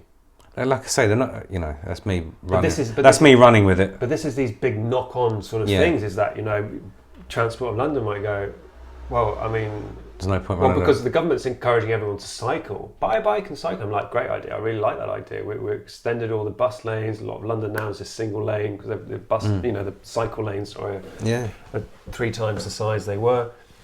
So then, you know, TfL is going to be like, well, are we needed? What's happening with the public transport? Yeah. Airlines. Not a bad thing. Huge. Not a bad thing for some of them.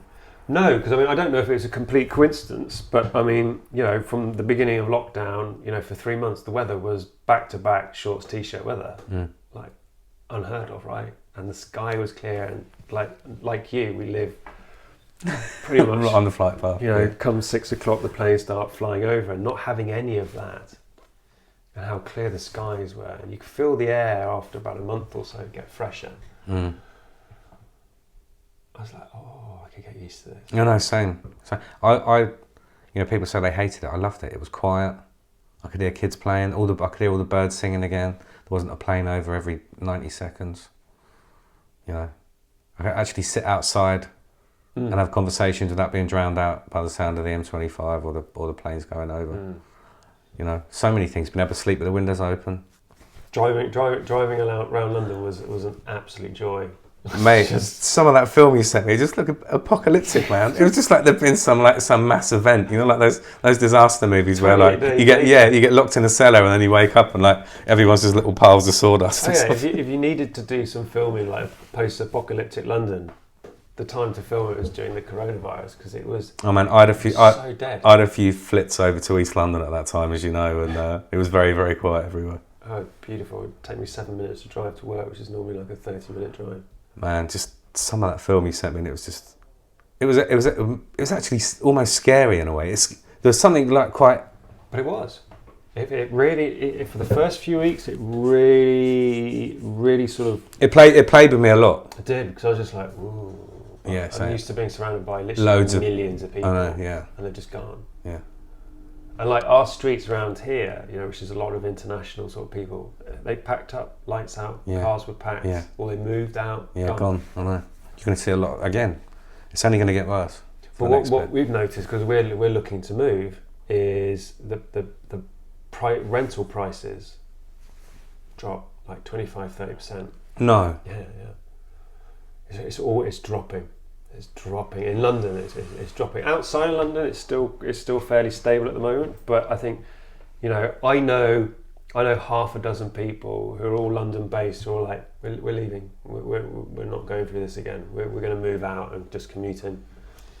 And again, you know, because people aren't expected to be in the office as much anymore now, and I think that will stay. Yeah.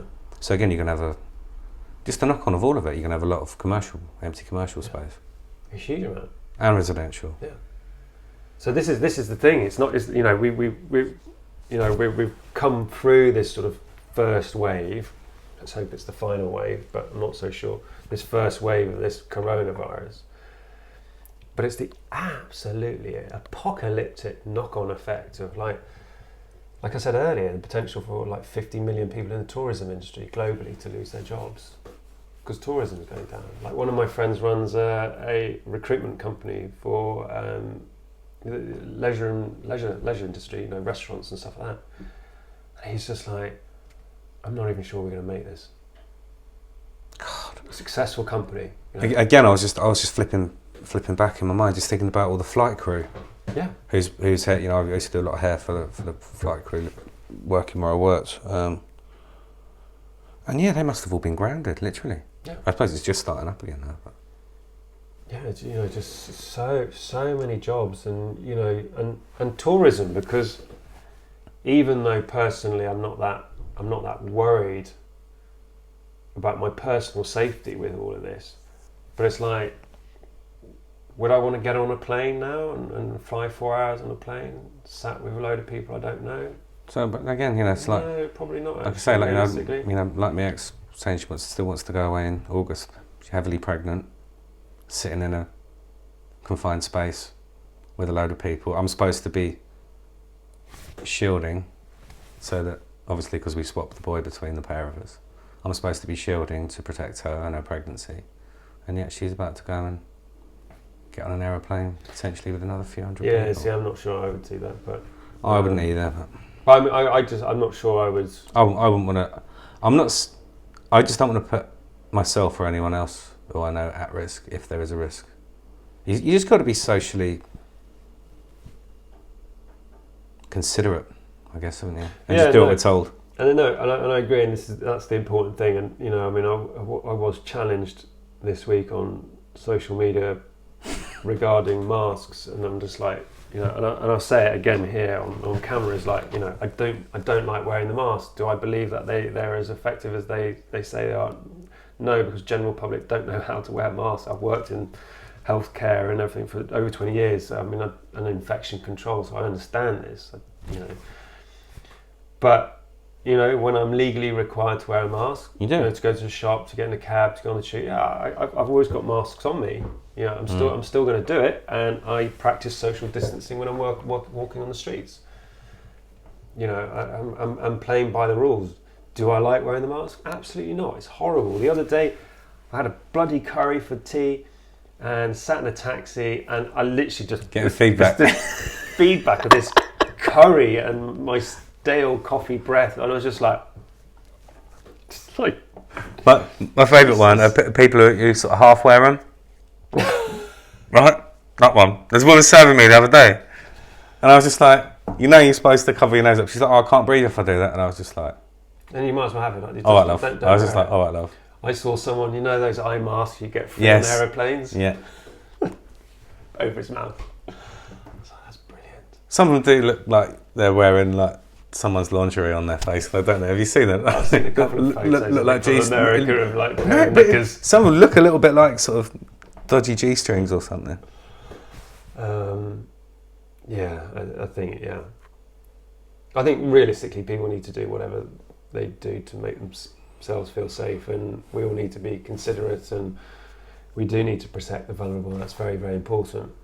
Again, I think the separation people need to make is the fact that it's not what you're doing for you, it's what you're doing for other people. Whereas everyone thinks, it's the ego kicks in and you go, I'm not doing it, I don't want to wear a mask, so I'm not fucking wearing one. But in actual fact, you should be wearing one because it's about the collective, not about the self. And I think people have forgotten that. No, and there's a really good point. And and I found myself at times thinking, well, I'm fit, I'm fine, why the hell do I need to wear this stupid face mask? Because I genuinely don't like wearing it. And that's the same conclusion. It's just like, dude, it's not about you at all. You are fortunate enough to be fit, healthy, etc. But there's a lot of people who aren't. And would I want to harm anybody? Absolutely not. I've spent my entire career helping people. Like literally my entire adult life I've spent dedicated to helping others. So there's the last thing I'd want to do is to cause harm. But again, I just wish the government would just be much more clear on what is expected, the reasons why. I've just literally spent the last 4 months shitting myself about potentially wiping out half of the elders in my family because they're all high risk. There's not, I can't think of anything worse than being the mum responsible who fucking knocked everyone off. I haven't seen any of my family. It's awful to say, but like, it's just, again, it's one of those things that goes around in the old internal dialogue. Yeah, I said it to my dad. My dad was, oh, come down, we're fine. I'm just like, Dad, if I came down and you got sick and I thought it was me, can you imagine? I wouldn't be able to sleep. I wouldn't be able to live with myself. So I'm sorry, mate, but we're just going to avoid it. I hate it, and I hate the fact that I can't go and see people, but for the minute, it's just what we've got to do, isn't it? But again, those rules about who you can see now, I still don't find particularly clear. And you can have a house party if as long as there's no more than 30 people and it's in your garden and they're all from your family or something like that. Makes a difference. Are you allowed to do that now? Something like that was said the other. Don't quote me. Something like that was said the other day. I thought we were only allowed to have gatherings of up to 6. Oh really? Oh, maybe I got that wrong. I don't know. I could be wrong. But then I read so many different things that I don't know. Yeah. What do you think about the stuff in the newspaper where they're talking about how potentially, allegedly, the figures are being overly exaggerated? Yeah, well, there's been a whole thing on social media with that for ages since this whole thing broke. Because this was my cousin sent me. My cousin sent me a whole page of stuff where it was just letter after letter after letter of people saying that my son died in complications through a road traffic accident, and yet the death was put down as COVID-19, or other people who were literally on the terminally ill list who died of other complications, yet it was still put down as COVID-19. This sounds really insensitive, but there were tales of suicides being put down as COVID-19 deaths, where they were just being instructed to, well, no matter what deaths came in during that time frame, it was just being put down as complications due to COVID-19. In actual fact, there's a myriad of other things that are actually causing the deaths, or like cock-ups in surgery that are then being put down to. But it's obviously important for us to recognise and acknowledge that there has been a general spike in overall deaths. Oh no, definitely. Yeah, so I'm not saying anything like that. I'm just. I'm not. Yeah, I know. I'm just saying that, regardless, we still acknowledge that many people have lost their lives, and that is obviously tragic. Yeah. Again, just another disclaimer. Just because we said that we didn't know that many people who had been ill or have passed away doesn't mean that there aren't a lot of you that do know people who have died or been very, very ill. So, again, I think it's still important to be given the true numbers, and I think that would I think the government would do themselves a lot of favours if they're a little bit more transparent. Well, they're not transparent with anything, though, are they, at the moment? No, they're not, and that's part of the problem. But then that kind of feeds the conspiracies when they're just not transparent, and you get one minister saying this, and then the same day another minister goes, "Oh no, you don't have to wear a face mask." And yeah, but but again, because there's also the other side of the argument where people were saying that the deaths may have been drastically underrated as well, because they weren't counting in all of the deaths that were going on in care homes and all this other stuff as well. So I think, but the whole the care home one, I find again a little bit challenging to get my head around, where you've got controlled environments, all the staff are wearing full PPE, and yet such huge amounts of deaths in that entire sector. I just that to me doesn't make sense. it's just weird. Again, it creates more questions about how effective the face masks are, because people will just be like, oh well, if you look at the countries who wear face masks, their numbers have been much lower, and I'm like, China. That's all I'm going to say is China. I mean, everyone wears face masks every single day. It's the honour thing, though, isn't it? It's to do with the pollution and the honour thing. They don't want to pass on it's what they do, and yet, it's China's where it all started. But then there's been other places like Korea and New Zealand where they've literally had no Smashed it. Yeah, but again, just acting quickly. But I think they acted quickly. I think where the UK went wrong is that they did 2 weeks after everyone else had appeared to sort of create this sort of shutdown, lockdown, stop everyone coming in, we were still allowing hundreds of flights, tens, if not 100,000 people a day coming into the UK, and you're like, is that where we made the mistake? Did that cost us really valuable time? Because if you think about it, I mean, the UK's a great position. We're a little island. Again, it was the flights. Must have been the flights, and still allowing people in. Because, I mean, fair enough, Korea borders with China, and they obviously said that something was going on pretty quick. So they could act quickly and shut it down quickly, because they saw what was happening, in Wuhan and that, where that got locked down first of all. And they probably just thought, we'll stuff this, close all borders and make everyone wear masks. Jobs are good. But again, it doesn't mean that it's not going to come back around again. And is it true? Do they really have a zero? Well, I think and I don't mean any offence by this next statement, but I think you have to be careful with the intel which comes out of places like China. I agree. They do have maybe a slightly historic way of distorting, not to say that the British government and the American government don't do exactly the same, but who knows?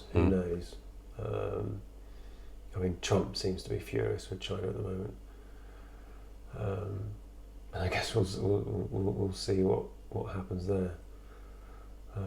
Again, I thought it was another interesting move that they've what's the name of the technology company? Is it Huawei or one of those? Yeah, it's Huawei. Well, I've got the pronunciation wrong. Yeah, that Huawei or whatever it is. Yeah, that. All the whole that 5G. Yeah, that's interesting. Because Trump stopped it for the US, isn't he? And they're looking at pulling the market here for them as well, aren't they? They have. Oh, they have. Yeah, they've now pulled it. They have to remove all of their equipment by 2027. And you're not going to be able to buy their.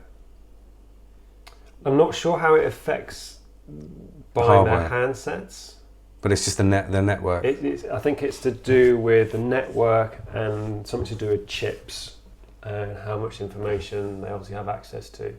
Because they were concerned, because again, allegedly, Huawei, if that's how you pronounce it, is basically run, owned, or responds directly to the Chinese Communist. And we know how much they love spying on their own people, allegedly. Yeah, but again, is that any different to what GCHQ spend all day doing? I don't know. The CIA. Exactly. No, exactly. But it was interesting that they all to do with the 5G stuff. and that's now all being removed. Yeah. So I was like, and especially it was only a couple of months ago that it was all signed off. So over this period of time, and they're saying it's to do with potential Oh no, I know. espionage. Yeah. Strong term, allegedly. So yeah, I guess watch this space. That's what I'm saying. Like, there's loads of funny little anomalies and things like that make. Oh, but there's loads of Exactly. There's so much stuff going on throughout this whole period. You've had the whole Epstein stuff explode, and lots of stories. Lots of apparent CEOs and also the fact that now Facebook decide for you what is fake news and what isn't. Oh, it's priceless, that. So, literally the day after the Ike Rose interview, they decided to put all this stuff in place. I shared the first Ike video on my Candy page, my Sweetie page, and I got a message back saying it was false news, and if I mentioned David Icke and COVID-19 in the same sentence again, I've got I can send you the thing, that they could shut the page down with no warning whenever they felt like it. But if I looked at it on my own, this is the weird thing, if I looked at it on my own admin for the page, it was blocked out saying it was fake news. If I viewed it as somebody else, it was still on the page. Really peculiar. It's interesting. I've seen a lot of those where they've blanked out the image and goes, "This is fake news. Click here to find out more." I think what I found interesting with the whole David Icke and Brian Rose stuff was that regardless of what... Yeah, regardless of content. Regardless of what anyone thinks about what David Icke says, and there are aspects of things that he talks about where I'm just like, yeah, I get that. For me, he does have a pretty sound grasp. I love it when he goes into, I'm just this eternal source energy. Yeah, but he's done ayahuasca and everything. Playing this character, being called David Icke, and all this sort of stuff. Do I, am I convinced by the whole 5G coronavirus thing? I have to be honest. No. I've thought about it a lot. Nothing's. No, me neither. I just thought it was interesting, and the effect that it had on the way that the media reacted to it. Oh, but this is the interesting thing, because I think Brian Rose makes a really good point. It's just like, whatever you think, we do live in this society, allegedly, that we are allowed to have this open dialogue, expression, right? Yeah. And all David Icke is like, and Brian says this, is this sort of like 67-year-old man. He's an author. He's an author who's just talking about what he thinks. Yeah. His ideas and opinions. His ideas, and he's just put two and two together and got this and whatever. But it was just the huge attack. Yeah, the slapback. Where you're like, surely it would have been easier just to go, the guy's off his rocker, bonk, right? shut him down. Just don't even. You don't even. You don't even give him any attention. Don't even give him any attention, because as soon as you start giving these people attention, then the more noise, the more people are going to watch it. It's like classic thing with magic mushrooms, when you could buy them in the shops. Yeah. I could buy them in my local head shop. Did I ever buy them? No. As soon as they went illegal, I was like, oh, magic mushrooms. I'm going to try these now. They must be worth something if the government's made it illegal. So the fact that all of this negative press, attack, not just David, but Brian Rose at the same time. And any slightly left field thought about anything was just shut down. Any conspiracy theories, anything relating to anything you couldn't that was mention, free thought. Yeah. You couldn't mention COVID-19 and 5G. Yeah. I mean, the fact that I've just mentioned it now in this video may potentially change things. Might get this video pulled from... I hadn't even thought of that. Okay. From YouTube. Yeah. But hopefully YouTube are listeing to this and saying that we're not... It's a discussion regarding the way that... We're just discussing how the media responded. We're not... I don't believe that COVID-19 and 5G has got anything to do with each other. No, it was the media response, and then the way that they just started shutting everything down. Literally like the following day. And then that was when... I don't know if it had happened before that, but it seemed to me the following day was when all of this fake news stuff started happening on Facebook. Then, again, I'm not saying... Again, I think David Icke's got a lot of interesting points, and he's a very clever thinker, and he's very good at linking things together to bolster his thoughts and his stories. But some of the things he has mentioned, like the heavy pollution in certain areas, like Wuhan and in Umbria, I think it was, had a dramatic effect to the per capita COVID-19 deaths and the respiratory thing. And that hadn't been mentioned, or I hadn't come across that at all prior to that first Ike interview. And then a few of the little things that he talked about over the next week suddenly started becoming like common news, whereas none of that had been mentioned before. Again, I may just be seeing this as looking for connections like everybody does, but it seemed like there was a huge media reaction, and then suddenly they started putting all of this other stuff out which had actually talked about, which hadn't been public knowledge beforehand. And I don't know if he'd just gone into it really armed to the teeth of all the latest ideas and research on it, but the fact that wasn't mainstream news. You see what I mean? And then it became mainstream news like after that, which I don't know. I found odd. I just found it odd, and the way that they then reacted to shutting down Brian's pages systematically on various platforms, and then the same with David Icke, and yet they were still allowing all of like these negative sort of racial hate groups and stuff like that to continue behaving in the same way that they were. The whole thing just seemed really wonky, and the fact that they just suddenly went, "Oh, fucking hell, you can't talk about that," and just shut it down.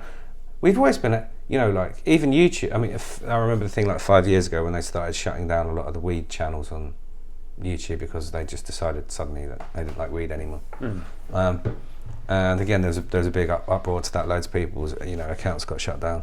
But YouTube was always a space, like the internet was always a space where you could kind of debate stuff, no matter how weird and wonky and controversial or esoteric it was. And then suddenly they've just gone boom, boom, boom, boom, boom, boom, boom, and just flipped a load of off switches for things that they just decided that they didn't like suddenly because it didn't agree with what the world view was or what their particular view was. And I find that fucking odd, just the way it all just, literally all the... Yeah, there's been an awful lot of censorship. There's been a lot of censorship, and again, you're just like... But they took all sorts of stuff down. There was that that plandemic thing, that got taken down. Yeah. Anything that slightly questioned how this had worked, with their official narrative, like that's not right. And then, like you say, there was the other thing that happened in 2019 where basically Bill Gates and his pals organised that something called the 21, wasn't it? Event 21, Agenda 21 or something, where they were basically talking about the strategies they'd put in place if there were to be a pandemic. And then obviously they do these dry runs, don't they, like with there's emergency responses and stuff like that. They do all of this stuff. There's a whole World Health Organization report talking about a pandemic, using a pandemic to test the resilience of the financial and health systems. Yeah, exactly. I reckon it's not far off what's going on. Yeah. To be honest, that's my view on it all. And it's a good way of people or governments or people in power to test how much power they have and how quickly people are willing to respond to the threat of terror or whatever it might be that they decide that they're going to scare people with. But it's interesting seeing this very obvious split on social media where you got people who appear to support and believe the official narrative, but you're seeing, I would argue, even more people going, none of it makes sense, dude. There's lots of me. holes in it all. Yeah. Which is why it allows everyone's brains to, yeah, man, it must be And this is the thing, and this is where I think the governments have shot themselves in the foot because they haven't provided clear, concise, information. I mean, you get Boris and Well, he bumbles. talks to the health experts, who are the ones who they're supposed to be consulting with. Literally 5 minutes before he goes on air, tells them a load of stuff that he's going to say. He then goes on air, spouts all this shit, and then they go back to the medical people who are supposed to be advising. They're like, well, we didn't tell him to do that. And so again, I think you're just getting this constant kind of bounce back, where like they're telling him to do one thing and he's just kind of doing his own shit. Yeah. Or I think they're just like, oh, go up there and just say something. And he does. He just goes up there and goes, stay at home, waffle, stay at home, stay alert. And then it's like, no, go back. And then nothing happens. And then again, they'll just do something completely conflicting. Oh no, you've got to go back to work now. Get yourselves back on the train. All the kids have got to go back to school. Your kid's going to be back at school in September? Bet they're fucking not. However many he's got now. He had a new one when he was sick, wasn't Yeah, well, yeah. Allegedly. he? 2 weeks off with a new baby. No, I'm joking. Yeah, I mean, I don't know. I think it's the inaction and the lack of clear advice that doesn't, sort of conflict. Yeah, I think that's what's concerned me the most. It's just complete lack, and I think the media has very much enjoyed overly emphasising things because it makes sensational news, which sells. And they've got people then, haven't they? And Do you know what I mean? They've got people stuck, and I just think. I think unsticking people from this is going to be a fucking nightmare. Yeah, but this is what I think you're going to be like, guys, you have spent 4 months absolutely terrorising people. I think there's going to be quite a large proportion of those people going to be like... They're going to stay scared, aren't they? How are they going to make people feel better? You've done it. You've terrified me. How are they going to make people feel better? Everyone... No. I mean, feel better. Not jab them with something that's going to make them better or stop them getting sick. I mean, how do you then get that, to quote one of their horrible phrases, the feel-good factor back? How do you get people... How do you then lift people up out of that? I think, sadly, there's going to be a large number of people who you're not going to be able to lift back from that. The damage is done. The fear's been instilled, and I think their mental health is damaged, and it's... I think it's going to be really interesting, end of summer, see how all of this pans out, see how pissed off people get with it all. There's a lot of angry people for various reasons. There's a lot of people feel like they've had the ball pulled over their eyes and they've not been told the truth, or consistent truth anyway. No, definitely. And I think, if we end up with one of those, hot Indian summers, the police are going to be shitting it, because whenever there's a hot, dry summer and a little bit of political shenanigans, it tends to kick off. Yeah, it's that powder keg. It's that powder keg thing. I think it depends if we see this sort of potential second lockdown. I just hope. I really, really hope that's not what we see. But we're relying on the British public to be considerate. Nice. Yeah, but again, this kind of comes back to, I think most people are decent, honest people who would never want to go out and actively harm. So then you've got to kind of ask yourself, why do people just pack out a beach like they did in Bournemouth? Because they're selfish. And they want to be outside. But precisely, but people are selfish for their own needs. Yeah. So if they were being really selfish, they wouldn't go anywhere near anyone, because they'd be convinced that those other people are going to harm them. So I think a lot of people just, I'm just not sure about it.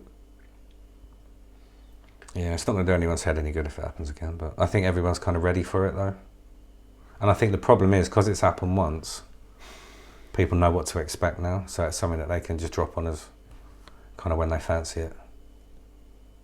It's how it feels anyway. I'm not saying it is that. No, it's how it feels. it feels like that to me. I just it just seems like it feels like they've created a switch that they can just flip whenever they want, and literally lock everyone down. That's how it feels to me. It's like they've created a pressure point that they can just go and push whenever they want to keep everyone in or control everyone. Well, it's they can now legally control crowds. Local councils and governments have all been given new extended powers to shut anything they feel like down without question. So it's this very, very draconian kind of framework which has been implemented and put in very, very fast. At the very beginning, they had this huge dossier. It was massive. That shit hadn't been written in 2 weeks. That had been collated and written over many, many, many months previously. Yeah, they're stopping people getting together. And you're just like... Because when people get together, they talk. But this is it, though. So, for America, coming up into the November elections, there can be no large gatherings, so none of these rallies or stuff like this. Did you see that beautiful thing with the Trump campaign? Oh, where all the kids on TikTok have bought all the seats. Awesome, mate. Genius. Yeah, man. I love that. Genius. But I also read a very funny post the other day where kids in America are dressing up as old people and obviously having to wear masks. Yes, I saw that. Going Wonderful. into shops to buy booze, and no one's IDing them because they're not going to ask them to take their masks off and stuff. And you're like, genius. Absolute genius. There's got to be, yeah. But again, again, when shit starts hitting the fan, and like we know in London, like these gangs of kids who go around and lawlessly, basically, face masks, cameras won't recognise them. Got no way of identifying them. They legally have to wear this mask. I'm actually surprised there was no looting. I'm very glad there wasn't any looting, mate, because that was one of my fears. But that still time, isn't there? There's still time. And that's the thing to think about, is that the lockdown we've had again, has been sunny. It's been nice. And people had money. People had money. It was novel. Yeah, you do that in the middle of winter when people can't get out of the house. You're going to go and queue outside the supermarket when it's pissing down rain? No. Because I did now, because it was sunny, and I was like, well, it's 15 minutes to get a bit more of a tan, listen to my music. This is nice, shorts, t-shirt. Yeah, if it's fucking snowing or sleeting or that driving rain, you ain't gonna. No. 4 or 5 o'clock in the afternoon when it's cold, wet, and pitch black. People will lose their shit. Fuck, man. It's going to be interesting. Scary, mate, in a way. It is scary. Again, on top of everything else, there is a lot of apprehension, I think, with everybody as well. Huge amount of. There's so much. There's doubt and doubt. And uncertainty will always activate your ego, and it's just going to put it into that fear response, always looking out for those threats, and it's just going to. Some people are going to pop much easier. And that could be members of the public, the police. Yeah, it only takes, well, as they saw in America, it only takes one accident and it can trigger a shit tsunami. No, anyway. Bloody accident, that whole thing, just Jesus, like. No, again, you can go down a rabbit hole on that one as well. Just like. Again, the chap wasn't exactly the nicest person, and there was a lot of history on him and that. But sure. But he was still choked out. No, awful. Live. Yeah, I know. There's a part of me which kind of thinks like, dude, like, what were you thinking? You were being filmed as you murdered someone on the street. And didn't give a shit. And like, no shit's given. Like, totally relaxed by the whole thing. And like. Yeah, but like it was commonplace. It was like it was commonplace. Yeah, but that's the even more concerning thing, and that's the. And it was disposable. Yeah, but that's the tragedy of and I think it's deep in the US where life is cheap. I've watched some horrific, again, because of all this stuff that's come up, and I've been watching some horrific documentaries about sort of posthumous stuff that's gone on, and it's just like, and these guys have got away with it like on a couple of occasions beforehand, being a bit heavy-handed or a bit too sort of trigger-happy and that, and then you ended up with people being murdered. Quite frankly, the whole thing was, again, it was tragic, and it just goes to highlight how out of alignment much of society is that, we have these police officers who are public servants. They're there to defend and protect us, to protect and to serve. I think protect you. Yeah, that's right. term. And behaving like that, and it's not the first time, it won't be the last, and it's happened many, many times before, was obviously completely disgraceful. And But what's interesting is all of the stuff that's coming to light now. Not necessarily, this isn't to do with the police, but just the general underlying casual racism in the US, where members of the public start taking it upon themselves to then start challenging businesses or people trying to work or running, stuff. I mean, that's when you see it's getting really, really bad, when people think that it's... But it's huge in America. I remember when I spent time in the States, it was quite obvious that they have a systemic racism issue. I think like places like London is much more liberal and open. Oh yeah, very much. I mean, oh god, you've only got to leave the big cities, and you start seeing really casual racism. You go to the home counties, you see it. But like in London, because London's so multicultural. We've got everybody from all walks of life, all parts of the planet. That I just don't think you'd get away with being like that in London. I mean, everyone would shut you down. Yeah, absolutely. I've seen it once on the tube. Some guy who's drunk just laid into a group of women, and he was shut down so fast by every member of society on that tube. Just bang! How fucking dare you? No way. We're not putting up with this shit. Yeah. No way. That's good. Which was beautiful to see, but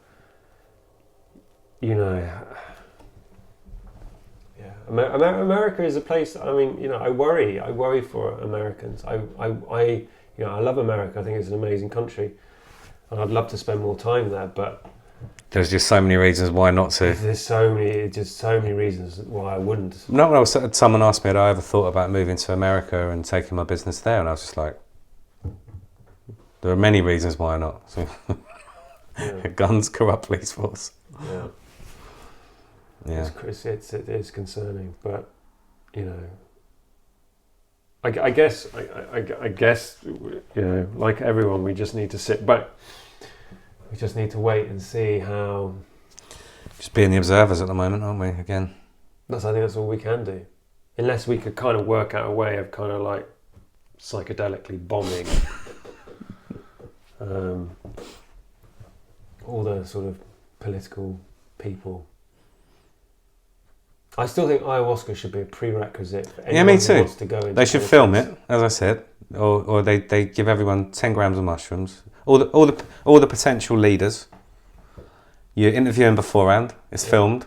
You give them 10 grams of mushrooms, and they film the entire thing that's open for the public to watch, and they ask them the same questions halfway through, and they ask them the same questions at the end, and then you get to pick. I reckon that'd be great, man. Oh, I agree. Don't you? Any of them want to fight, give them a couple of big sticks, lock them in a room, let them go for it. Yeah. Apparently, Kanye West. Oh my God, he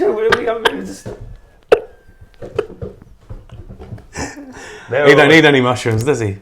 Kanye West, I mean... Fuck. Man, if that happens, I want the rapture to come and take me, dude. He's a guy I find interesting. He's got a lot of self-belief. He's got an awful lot of self-belief. I watched him having a rant on an interview he did. Just like literally losing his shit. But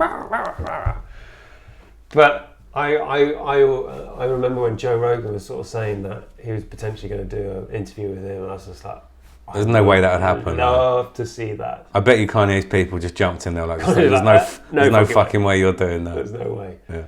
But that would be amazing. But he's again, I kind of got into trouble the other day because I literally just shared an article because they're saying he's running for US president. I don't know if that's changed now. Well, no, I know he was, or what, from what I saw. He talked about it. He talked about it. I think he'd done his registration and all this sort of stuff. And I was just, you know, is he genius or is he mad? And you know, oh, of course he's bloody mad. You know, and started having a real go at me. I was just like, no, I'm posing a question. I don't know the guy. I don't really listen to any of his music. I don't really. I've steered away with putting anything inflammatory on, even slightly inflammatory on social media, because all the nutcases have been in full effect lately, which I've noticed. Oh yeah, I've been. And so all the social, all the social, I'm not social media extroverts, let's say. I won't say nutcases, but all the people who like jumping on a cause.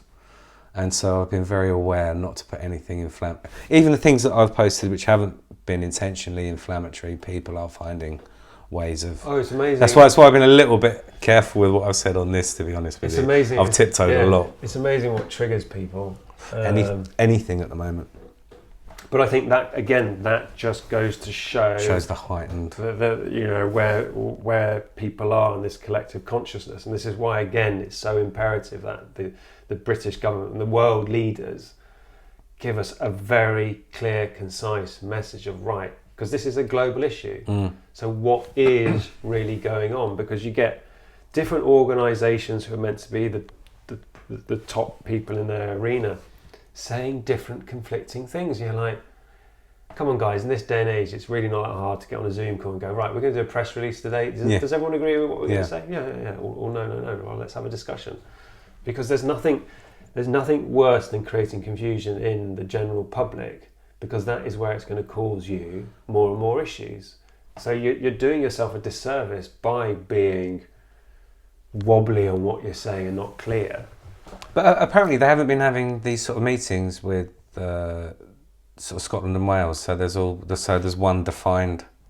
But again, sort of thing that they're not talking about. We're in the same country. Yeah.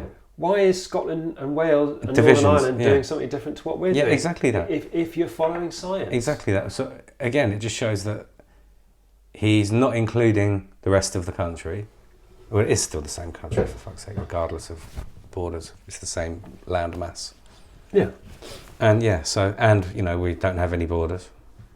Well, no, even Northern and Southern Ireland, questionable borders, isn't it? You know, so it's not like there's anything segregating us from them in any way, and yet they're not behaving the same way, and there hasn't been any dialogue between them, so they can all sort of unify and say, right, we're all going to do this one thing. Which I find, again, it's just, there's so many oddities, man. It could just, you know, you could go on, but there are just so many bloody oddities doesn't all add up. No, I agree with you. I agree with you totally. How long have we been going? Probably about 3 hours. Probably better around. Wind it up. I was just busy in my head thinking, how many times am I going to have to split this into 45-minute things? Oh no! Well, it's amazing how the time just goes, though, isn't it? Yeah, dude. I mean, if someone just said to me, right, sit down there and talk for 3 hours, I'd just be like, oh, I can't do that. No, but did you know what? This is what happens in my sessions with my clients. Like, we sit down and talk, and I'm like, oh my god, we've overrun by 90 minutes, and I'm just like, where does the time go? It just goes. Yes, sure. Again, we've had this conversation before about time being elastic and changing, and you know, it really just depends on what you do. Time is just a human construct. It doesn't exist. That's what I tell myself. Well, listen. Cool, pleasure, dude. Epic conversation as always, and I hope you guys have enjoyed it. Don't know if that one was any good, but then I say that after every single one. So I think people just find it interesting, just listening to people just having conversations about things that they're thinking about as well. And yeah, again, we have all these plans that we're going to talk about this or talk about that, and then we just end up waffling about crap for hours anyway. Yeah, but it's poignant crap, and yeah, you know, it's current. And I think people will find it interesting regardless. I'm going to do more of these sort of conversations. I'm actually thinking about starting like a radio show where I do a weekly hour-long rant. Yeah, do it. Because I can literally have the camera in front of me, whereas before I'd be like, I have no idea what to say. And I do it privately. I'll just I test myself as well.